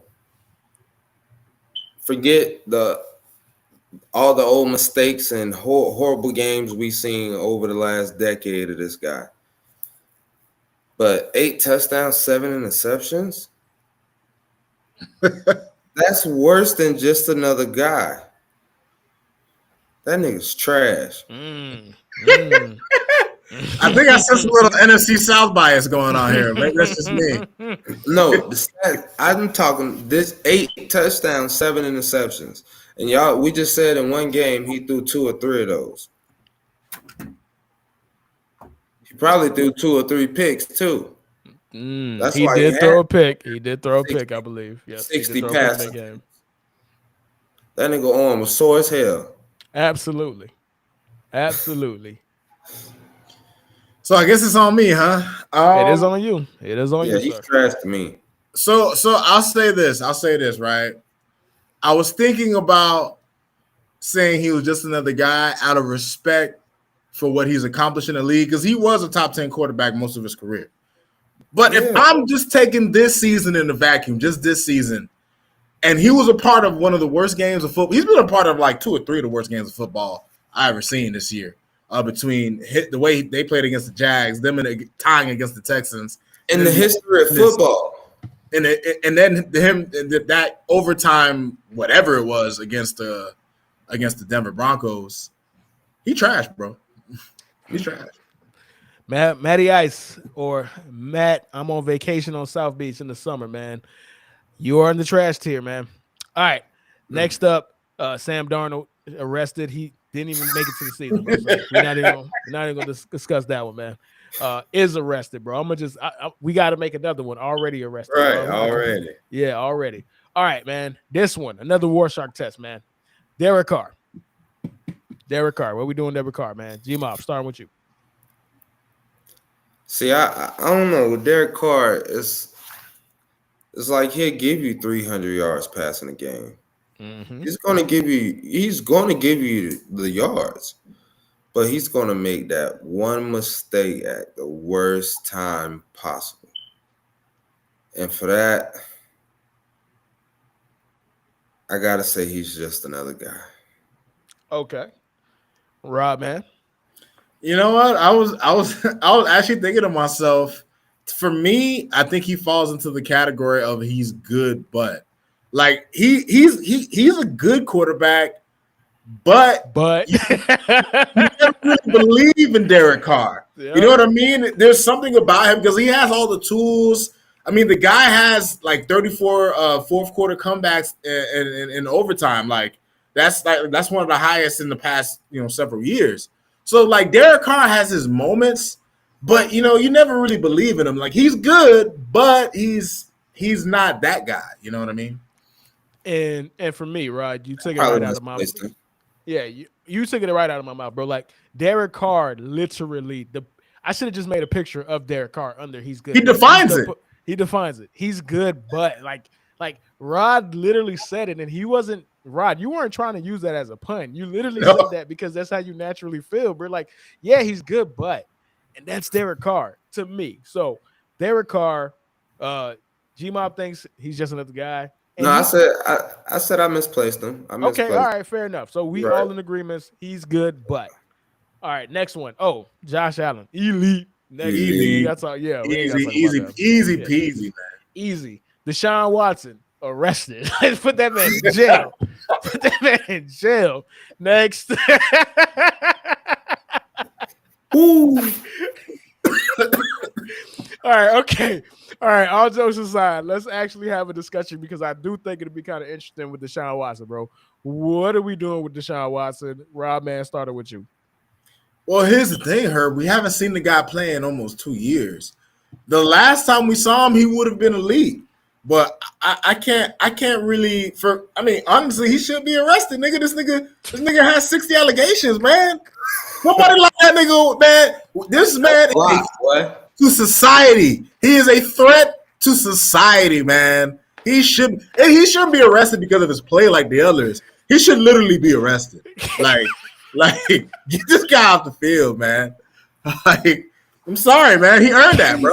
He earned that. He could have been elite. He could have been up there with the big boys, but right now, he should be arrested, man. G-Ma. Before the allegations. Before the allegations. That's why I would have put him. Just because at that time it was a lot of other good quarterbacks playing. Like the legacy quarterbacks was playing good 2-3 seasons ago. So that's why I would have put he got that dog in him. Okay, but now strictly on a football sense, where do you think he's at now? Right now, bro, it's hard to tell, bro. Not too many people go out. Not too many quarterbacks take 2 seasons off. and he didn't look good in the preseason. He did not look great in the preseason. So let's there's that part of it too. For me, I'm gonna say he's good, but the but is a huge but. One, I haven't seen him in 2 years. So in my last version of watching him play, he was elite. He could be trash. He could be any of these, bro. So for me, I'm gonna say he's good, but Rod, are you committed to he should be arrested? Which we all agree, like put that man under the bridge. No.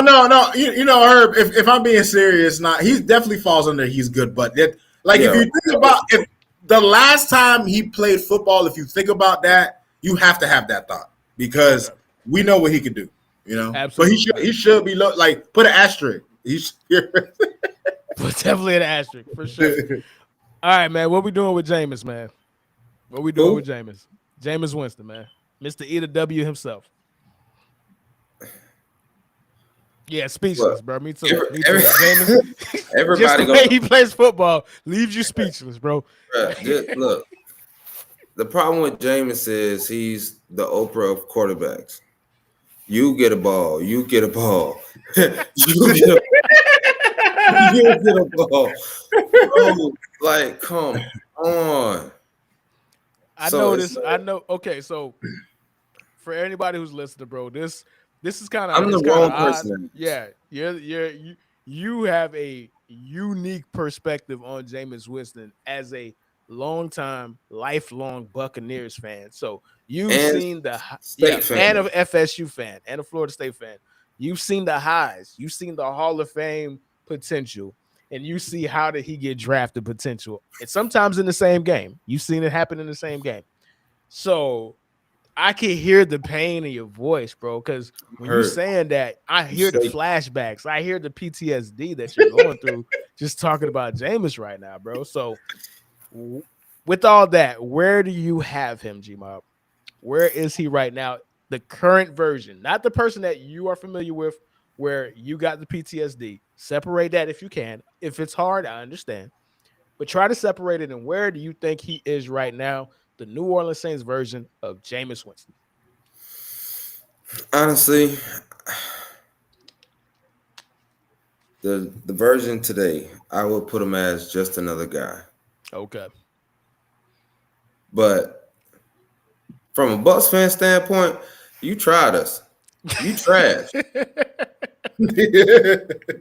But no, right now, just another guy for real. All right, Rob, man.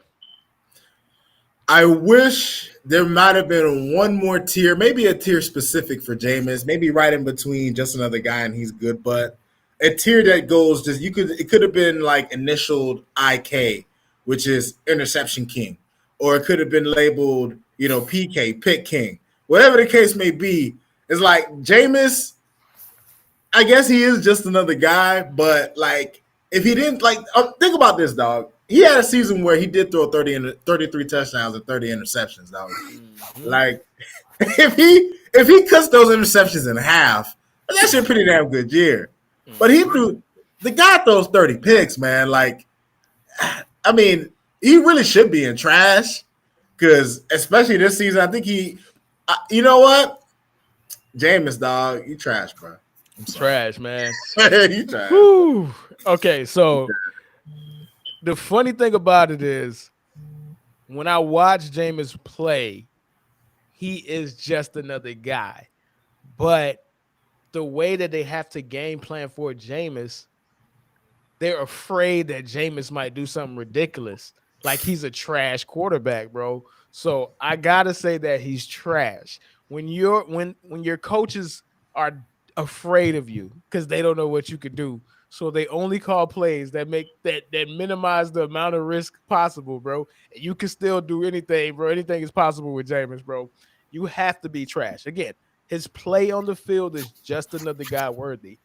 But the fear that he instills in his own teammates means that he's trash, bro. So but now when we start doing shit like this, you gotta ask yourself would you take Justin Fields over Jameis Winston? Would you take Trevor Lawrence over Jameis Winston? Yes, would you because put I Jameis think in the same category as Zach Wilson. I think Jameis, if I put Justin Fields and trust me, I'm so disappointed in his ability to read the field. However, I've seen enough to where I'm like, all right, I feel like Jameis. I think Justin in the Saints with Michael Thomas, with Chris Olave, with the decent offensive line, with Alvin Kamara, I think he'd be a better quarterback than Jameis Winston, in my opinion. Like this dude's best wide receiver probably wouldn't even make 30 other teams, bro, and that's his starting wide receiver. And I don't even know his starting wide receiver's name, bro. So, like, what can we like? They're literally in the opposite, bro. Jameis Winston, both of them. Jameis's team is scared because they have to coach to make sure that he don't mess up, and Justin is a situation where his team isn't scared of him, but they don't trust him to make the right play. So you got one coaching staff that's like, that guy is going to make a horrible play at the worst time. Another coaching staff is like, he's not going to make the play at all. You know what I'm saying? But I do think the guy who's not going to make a play at all has been hurt by the situation more. So I'm comfortable having him under Justin Fields, say that in a long-winded way. All right, man. Next up, Kyler Murray, man. What we doing, man? I'll lead it. Y'all could talk, man. This is y'all could think. Y'all could think. This is the one that bothers me the most because in a vacuum, and this is how I believe. I believe that Kyler Murray has that dog in him, but he's playing like he's good, but tier. So I don't know what to do with him. But I'm gonna say he got that dog in him because he has to play with Cliff Kingsbury, bro. Like that has to stand for something, right? Like that got to mean something, bro. So I'm gonna say he got that dog in him, man. See, for the short amount of time he's played football, he has literally probably showed us every category on this list. Absolutely, yes. Absolutely. Generational talent, bro. It's like you don't know talent, right? Which one you gonna get? Generational talent, man. I can tell you right now, for me, he's good, but I put him up there as like he's good, but he's good. Man. Wait a minute. Whoa, did we hold on? No, you did. You did that on accident. Yeah, my bad. All right. Y'all wasn't gonna let me know. Like, I didn't even notice until just now. I just to keep it a buck. Oh, I've been waiting for this one, bro. Matthew Stafford. Oh my God, bro. Throw this. Like, okay. I want to say he's trash, but then I just be tripping. Nobody would take the show serious if I said that, bro. As much as I want to say that. No, numbers don't lie now. Yeah, I got to keep it a buck, bro. To me, he's good, but I agree. Yeah, I was gonna say that ain't that hard. All right. Go ahead. Tom Brady, man. We're not talking about Tom Brady, the Lifetime Achievement Award. We're talking about Tom Brady right now. And we're going to have to speed it up a little bit. So let's start Morgan Freeman of football. Huh? The Morgan Freeman of football. Absolutely, man. Right, man. Don't throw him up. Got that dog in him. He got that dog. All right, Elite. I'm fair with that. Elite. Ooh, I'm the tiebreaker. G-Mob says elite. Of course. Ross has got that dog in him. I can't say elite because I seen Tom Brady when he was elite, and he doesn't do what he used to do when he was elite, where he had the best pocket mobility I've ever seen, and that's including Lamar Jackson. That's including outside of Patrick Mahomes, who's just as Houdini. The things that Tom Brady used to do. Go ahead. His numbers are still in top half of football, except for the QBR.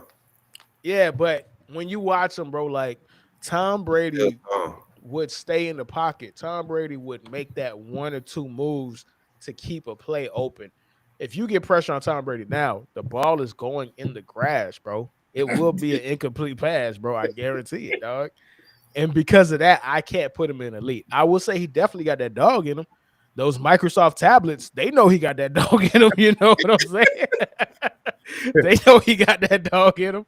So I'm cool with that, man. All right, so let's speed it up, man. Marcus Mariota, what we doing with that, bro? Should be arrested.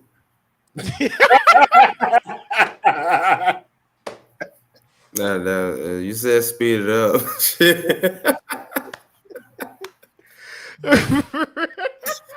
You know what, dog? The crazy thing is, bro, I feel the same way Pap does, but it's not for an NFL reason, dog. I just still remember the playoff game, Oregon FSU, bro. I never forgave him for that, bro. So fuck Marcus Mariota, man. Throw that man in the cell, man. That boy should be a holder right now. He should be a holder right now, Herb. I just wanted the public to know, bro. I don't agree with them. I just think he's trash. But I don't think he should be arrested. But the people have spoken, man. Joe Burrow. Joe? He got that dog in him. I would say Joe got that dog in him now. That dog in him. Ooh, we ain't got to talk about that, man. Throw the book at this nigga Russell Wilson. Throw the book at that, man, bro. Man. Hey, throw that nigga under the jail, man. Throw him under the jail. Russell Wilson. That man committed one of the greatest robberies of all time, and he might not pay for it, bro. Amazing. I ain't never, bro. He should write a book on how to get $240 million, dog. Like, this man is incredible. He's looping the third, man. Yeah. We ain't even got to talk about him, I say he loop. All right, so shit. All right, okay. This one. I'm gonna say right now, just like we said, Derek Carr is the poster child for he's good, but Ryan Tannehill is the poster child for just another guy, bro. He is the dictionary version of that. He is that phrase, walking, living, and breathing, bro, in my opinion. What about y'all? I think this will be agreement across the board, man. Yeah, man. Just another guy, man. Something Davis. What's his name? Davis Mills. Davis Mills. He tried.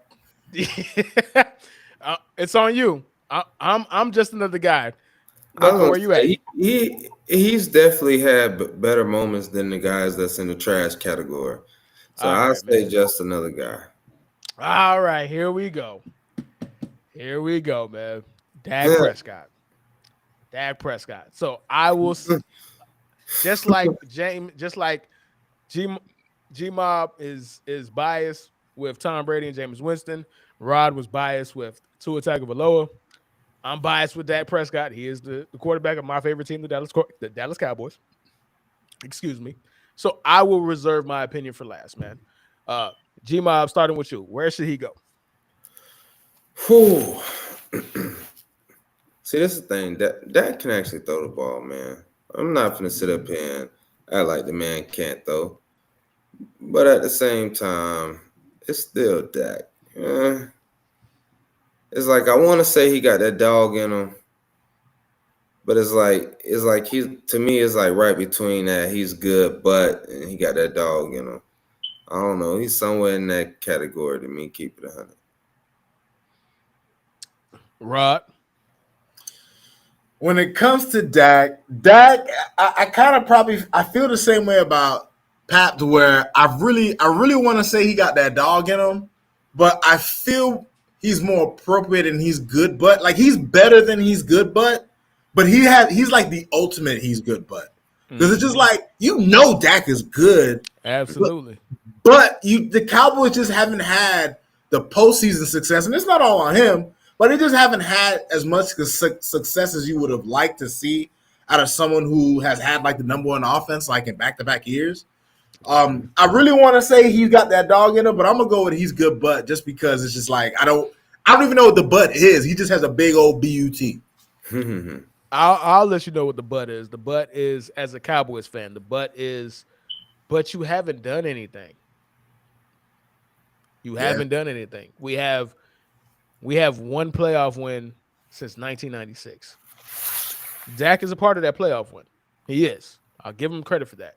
However, it was against the Seahawks, and it was against the starting signs that Russell Wilson that we see today.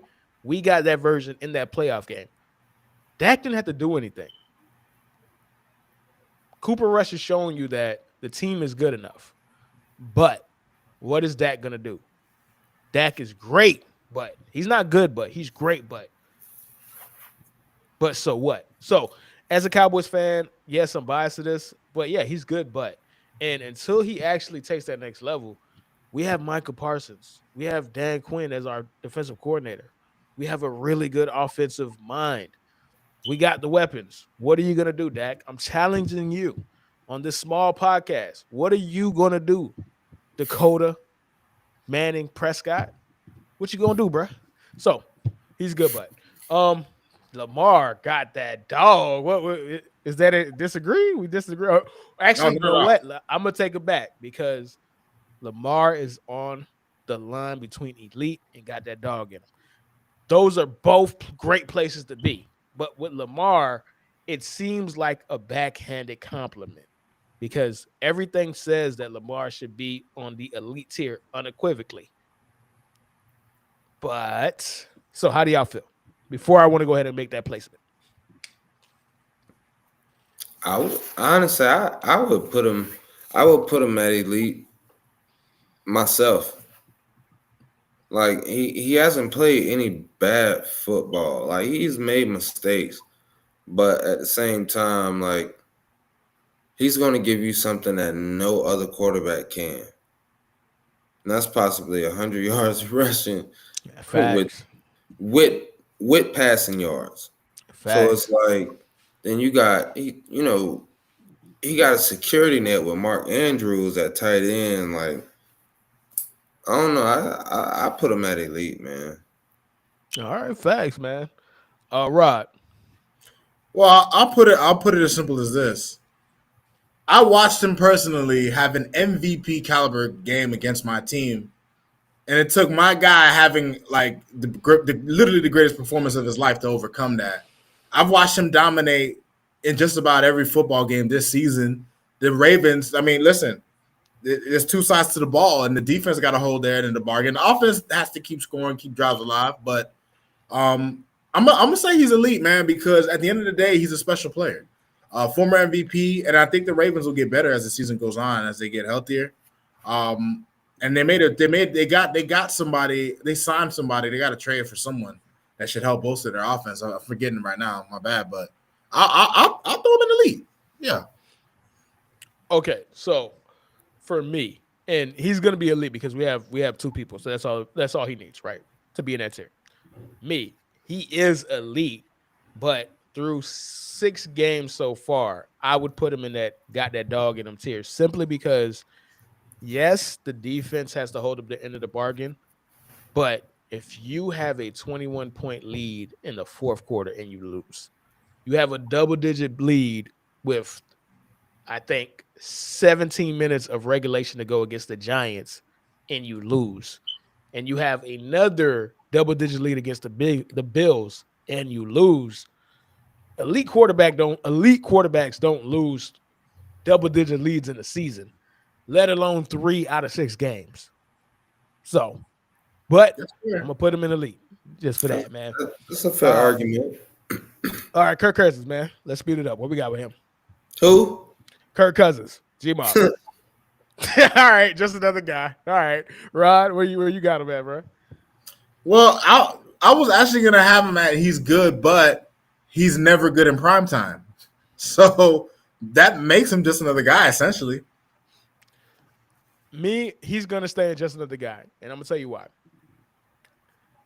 If he was better against the Dolphins, and that, again, that's not one game. That's not a microcosm of him as a person or an NFL player or NFL quarterback. But that showed you that who he is, bro. He is. I can't say he's good, but because there's no way I'm gonna ever have Kirk Cousins on the same tier as Kyler Murray, Dak Prescott, Matthew Stafford, and Derek Carr. Maybe he's close to Derek Carr, but I ain't doing it. He is just another guy, but at the highest level. At the highest level. So I'm gonna keep him there. Rod, he said he's good, but G-Mob, you say he's just another guy, right? Yeah, he's just another guy. Yes, sir. All right, man. Jalen Hurts. Got that dog in him. He got that dog in him. Got that dog in him. 3 for 3. Justin Herbert. Got that dog in him. He's good, but honestly, that's my personal opinion. He's good, but Okay, just a little tidbit. In my opinion, he has that dog in him, but if the Chargers keep doing what they're doing, I'm going to start saying he's good, but.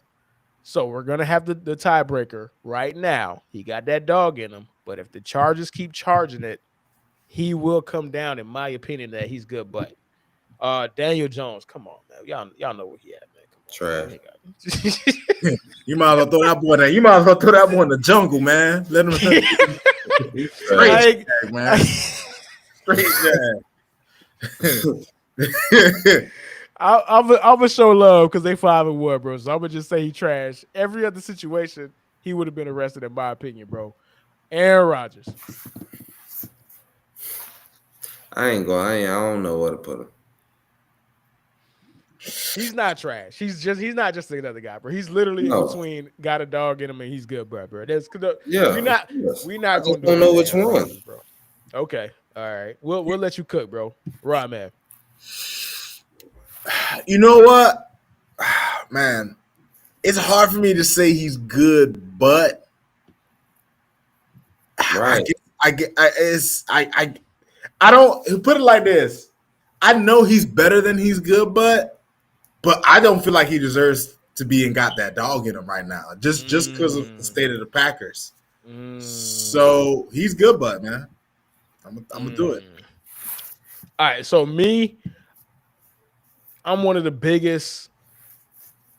Aaron Rodgers is not as good as people make him out to be, people of all time. And that's just because, like, remember, we're splitting hairs. Like, obviously, he's one of the greatest of all time. That's not the argument. I just don't think he's as good as people want him to be based off of what he's accomplished. But at the end of the day, bro, back-to-back MVPs, man, I got to say he got that dog in him, bro. I know they don't look good. I know he's not giving his best effort. I know that he's basically quitting on his team, but it's still Aaron Rodgers. He still got that dog, bro. Like, he shouldn't even be out of an elite tier. The fact that he's not automatically an elite is a referendum on him, but I can't put him under. He got that dog in him, bro. So y'all split. Rod said he's good, but Loco, it's on you, bro. So it's kind of just like you said, bro. You can't put him in the he's good, but bro, it's like you just can't. Like, he's way better than those caliber quarterbacks. But like Rod stated the Packers, bro, it's kind of hard to really kind of put him up there, but you have to give it to him. It's like he earned that respect. You know what I'm saying? We got to give it to him. All right, man. So we're going to put him in. He got that dog in him, man. Jared Goff, man. Put that boy at Rikers Island, man. Jared Goff, put that boy at Rikers Island. Should be arrested. We ain't even going to Hey, Herb, honestly, I think he belongs in Alcatraz, man. There should be no chance of escape for Jared Goff, man. I'm tired of seeing this nigga on the football. Hey, man. Hey, Jimmy Garoppolo, man. Call the Santa Clara Police Department, man. Get that boy out of there, man. Get that boy off the streets. That boy should be arrested. Get him off the streets, man. Bro, all right. Okay, Jimmy, okay. I was gonna put Jimmy G as trash, bro. I ain't gonna lie. All right. Because You know at where I one stand, point, he held the Niners down, bro. bruh. The reason why Jimmy G should be arrested is because this man is ruining the prime of Brandon Ayuk, Debo Samuel, Greg Kittle, Nick Bosa. You know, he's ruining people's primes. Get that man off the streets, bro. Throw that man in the Santa Clarita Police Department, dog. Like, I get it. Oh man, Trust me, Jimmy G. Remember, Jimmy G. Kyle Shanahan has a losing record if Jimmy G is not his starting quarterback. That is a fact. That's not an opinion. That is a fact. You can look it up. Kyle Shanahan is a below 500 winning coach all time as a 49ers head coach. That is also a fact. Matter of fact, it might be, I think he might be like close to 500, whatever, right? But it's not as good as you would think based off of the success they had. However, when I see Jimmy G YOLO balls and just throw it up for grabs, bro, throw that man in jail, bro. Call Arnold Schwarzenegger, call the governor of California, bro. Get him out of here, bro. He don't deserve to be on the streets, bro. As a civilian, nah, bro. Arrest that man, bro. Rod, you the tiebreaker, dog. so you. Bro. Listen, man. Listen, dog. I hear California is a wild state, man. I hear it's a wild state. I hear they need to lock some niggas up, and I think Jimmy G is one of the top of the list. Throw that nigga away. Don't get that nigga no sunshine, man. All right, man. Okay, last person before we come back to Tua, man. Mac Jones, man. What we doing? We know he's nowhere near here, so we're not even gonna think about those. Let's just go get those tears out the way, bro. So we not even. It's not spoiler alert. He's not making none of those tears, bro. So in these bottom three Oh, tiers, man. just another guy, trash or should be arrested. What are we doing with my boy Mac Jones, man? You know what? I'm gonna be pleasant to Mac Jones. I'm gonna be fair. I'm gonna be fair to him.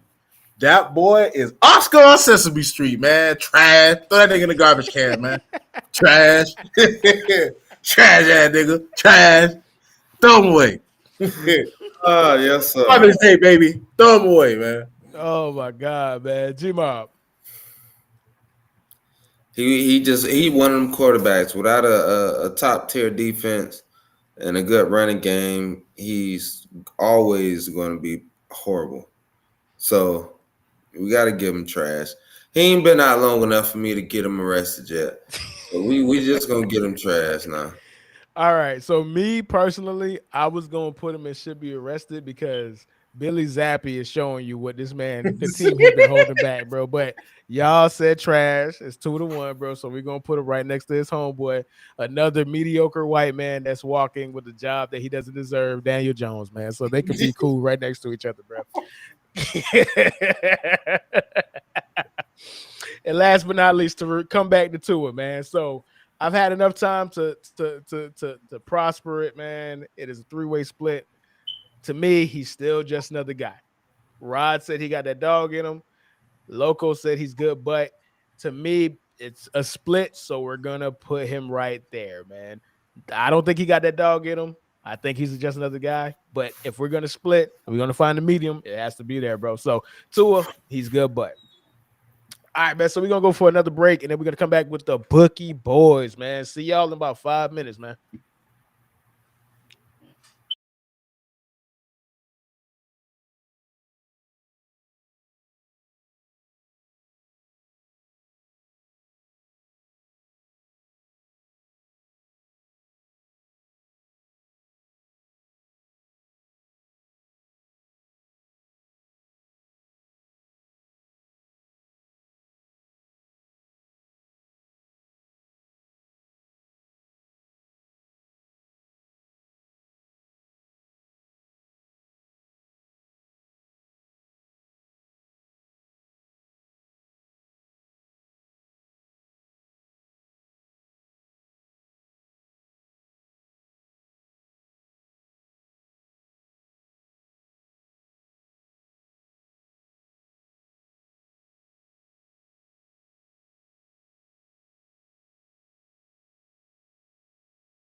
Packers got the number one pass defense.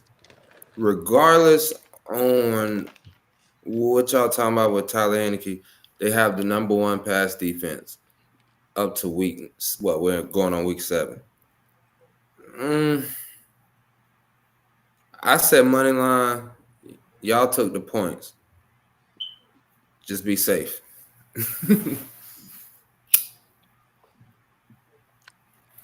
All right, so I'm gonna save this one or whatever, bro. So who else we got, man? I think this is a good line. Seattle. Matter of fact, you know what? Let's just go down the list. Houston, Las Vegas, Atlanta, man. To quote Drake, man. So far gone. Classic mixtape. Houston, Las Vegas, Atlanta. Or Houston, Atlanta, Vegas, whatever the heck it's called, actually. Whatever. This shit is -7, bro. That's a lot for a Derek Carr team. But remember, this is a Derek Carr team coached by Josh McDaniels. Anything goes, bro. They gave up a 17-point lead, bro. Last time we saw him play. I know, bro. But it is Davis Mills. I'm taking Houston to cover the points, man. They can cover that 7. Yeah. The Raiders are a weird team. They always manage to give games away. And the one thing about the Houston Texans, they don't get blown out. They lose, but they stay in every game. So I'll take the +7. Yeah. I just don't trust the Raiders enough to take that big spread. Like my issue is like every time I bet with the Texans, because they do something miraculous, they come and bite me in the butt, bro. But I'm gonna give it to them. The only reason why, matter of fact, you know what? I take it back. I'm gonna money line the Las Vegas Raiders, and this is not an accurate money line, guys. I'm pretty sure it's much bigger than that. Way bigger. It's way bigger than that. But they're coming off of a bye week, so I feel like they have more time to prepare. I'm just gonna money line it. Like that 7 is a lot, but I ultimately think they're gonna win the game. So that's where I'm actually at, bro. Yeah, the money line is a -7. Yeah, I'm not gonna make no money off of it because I'm pretty sure the money line is serious. But I'll take the safer bet in my opinion, man. So Seattle, LA Chargers, man.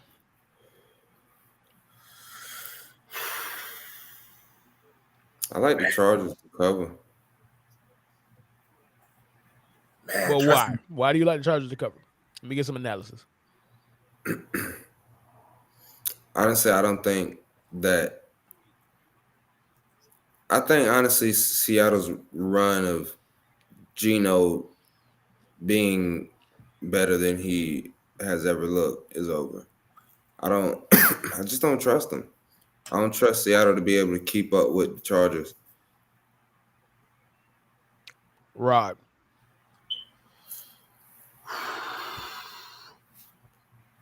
See, the thing about the Chargers is, man, the Chargers are just one of those teams that every time I believe in them, they let me down, bro.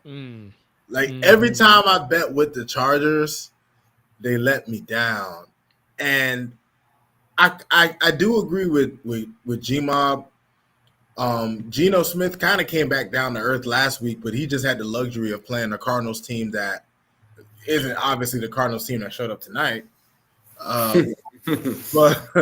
But man, for this game, I would probably maybe the safest bet is to money line the Chargers if you really want to bet on it, because like to expect them to, like that, this game could go any kind of way, because that's football, especially with the Chargers. But I have faith that the Chargers can come through in the end. I don't think it'll be an actual upset. Ooh, so that just leaves me. And then there was Herb. Ooh. And the money line is a -240 for this game on the Chargers. Money line is -240? Yeah. All right. I'm money lining, man. No. I'm sorry. I can't do it, bro. You can only bite me in the ass so many times before I go get a BBL and say I'm putting the end to this, bro. I'm getting a BBL when it comes to the Chargers, bro. They bit me in the ass to the point where I needed to go get surgery, bro. They will not keep doing this to me, dog. I'm good. Now that I think about it, it's probably a terrible comparison, bro, analogy, bro. But we live, man. Live stream, man. It come with the territory, dog. You know what I'm saying? Come with the territory, you know what I'm saying? All right, man. So that's pretty much it, man.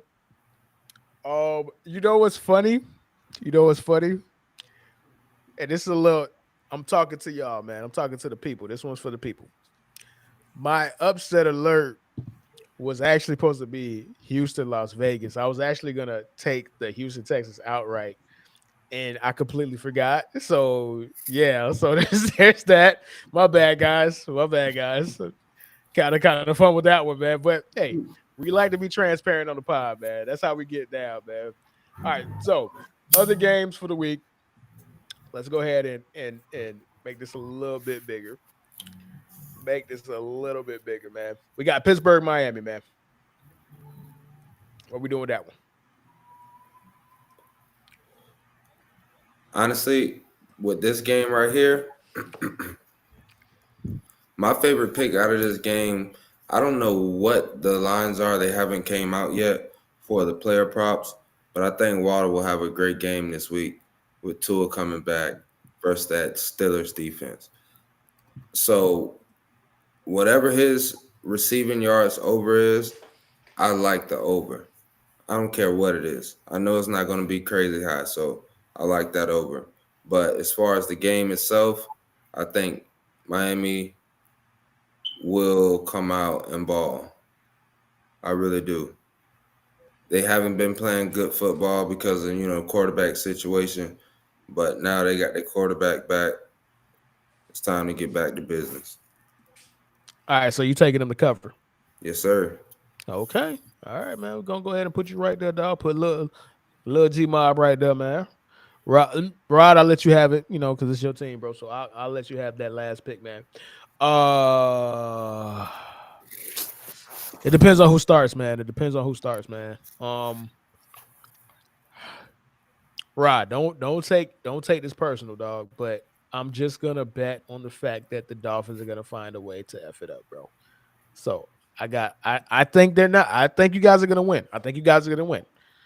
But I don't know if you're gonna cover that 7 and really 7.5, which is the latest. It's funny because I would love to think, whenever it comes to betting, like a line that high, 7 always feels high no matter who's playing who. But I'm gonna go ahead. I'm gonna say we cover the 7, man. The Dolphins have had maybe I'm reaching here, but the Dolphins have had every kind of performance other than completely putting it on a team. Like we beat the Patriots by double digits, but we struggled a bit against their defense that game. I don't believe we should struggle. Excuse me. I don't believe we should struggle as much against Pittsburgh's defense. I don't expect Tua to come out, on fire. I expect them. They might be a little rusty to start, but I think especially in the second half, they'll pull away in the game. So I think they'll cover the 7. All right, man. That's pretty much it, man. And then the last game, Monday night, man. Chicago at New England. It opened at a 6-point. It opened at a 6-point spread for New England, bro. Now it's at a 9-point spread. Depending on what bookie you at, you might see 8.5, bro. That is a big number for Billy Zappi, bro. They treating Billy Zappi like he's Joe Montana, bro, or he's Patrick Mahomes, bro. They trip listen, bro. I'll take the lead on this one, bro. Who actually it is the Bears, dog. Oh my God. Oh Lord, bro. Holy. Oh, I can't even take the money line, bro, because that's not gonna make me no money, dog. All right, man. Scared money don't make no money, man. Let's go, man. Patriots, cover that 9 points, man. Let's get it, man. Hey, breaking news, live on the pod. Breaking news. The Panthers are trading Christian McCaffrey to the 49ers. Wow. Whew, man. Wow. I got scared for a second, man. I thought you were going to say the Buffalo Bills. Wow. It's a fire sale over there. Oh, wow. Man. They think they could do something with Jimmy G. They still believe in that, bro. He's in Alcatraz, bro. Like, how you going to do something with a person who's arrested, bro? Like, That's crazy, dog. So now, whoever is out there, go put in your bets now with the Bucks before that spread jumps.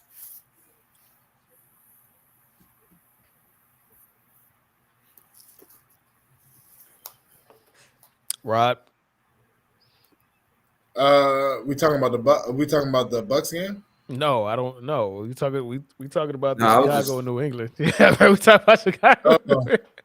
Okay, this nigga, man, you kind of threw me off a little bit. Hey, they ain't got Nah. no. Nah, but you know what, dog?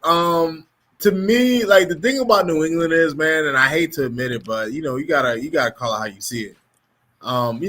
Belichick, regardless of how we feel after post Brady, he has always been, even prior to being a Patriots coach, an excellent defensive mind, bro. And I just listen, Chicago's offense is so disjointed at times that Chicago has a weird way of keeping games close. Like I can't fathom. I don't really watch their games, so I don't know how they do it. I watch film here and there on Justin Fields just to see how he's doing, but I don't know how they stay close in these games. But the Patriots are the kind of team that, with the defense they have and with the offense Chicago has, I just don't know what Chicago could do. I think they're going to completely shut it down. This is prime for a blowout, in my opinion. So I think they can cover that 9. All right, man. G-Mob. All right. So I'm gonna have to go against y'all boys on this one. Oh, Yes, sir. Yes, sir. So look, as long as the Bears pass defense can play the way they've been playing versus this quarterback, the Bears got a chance to cover this 9. And I honestly think they will. I ain't saying that for the Bears offense. I think we're gonna have a low-scoring Monday Night Football game. all right, man. I'll say this, man. The more I think about it, the more listening to Rod, and not to go against you, G-Mob, but I always remember that Bill Belichick, if you are a young quarterback, bro, he is the boogeyman, bro. Sam Darnold, Justin Herbert, the list goes on. Like, young quarterbacks not named Patrick Mahomes usually struggle against Bill Belichick. And if your offense is easy to figure out, he is going to have an answer, bro. So now I'm more confident that they'll be able to cover that 9, man. So before we go ahead and check out, man, G-Mob, go ahead and give us your 4-team parlay as well as your prayer prop of the day. And we're going to go ahead and sign out.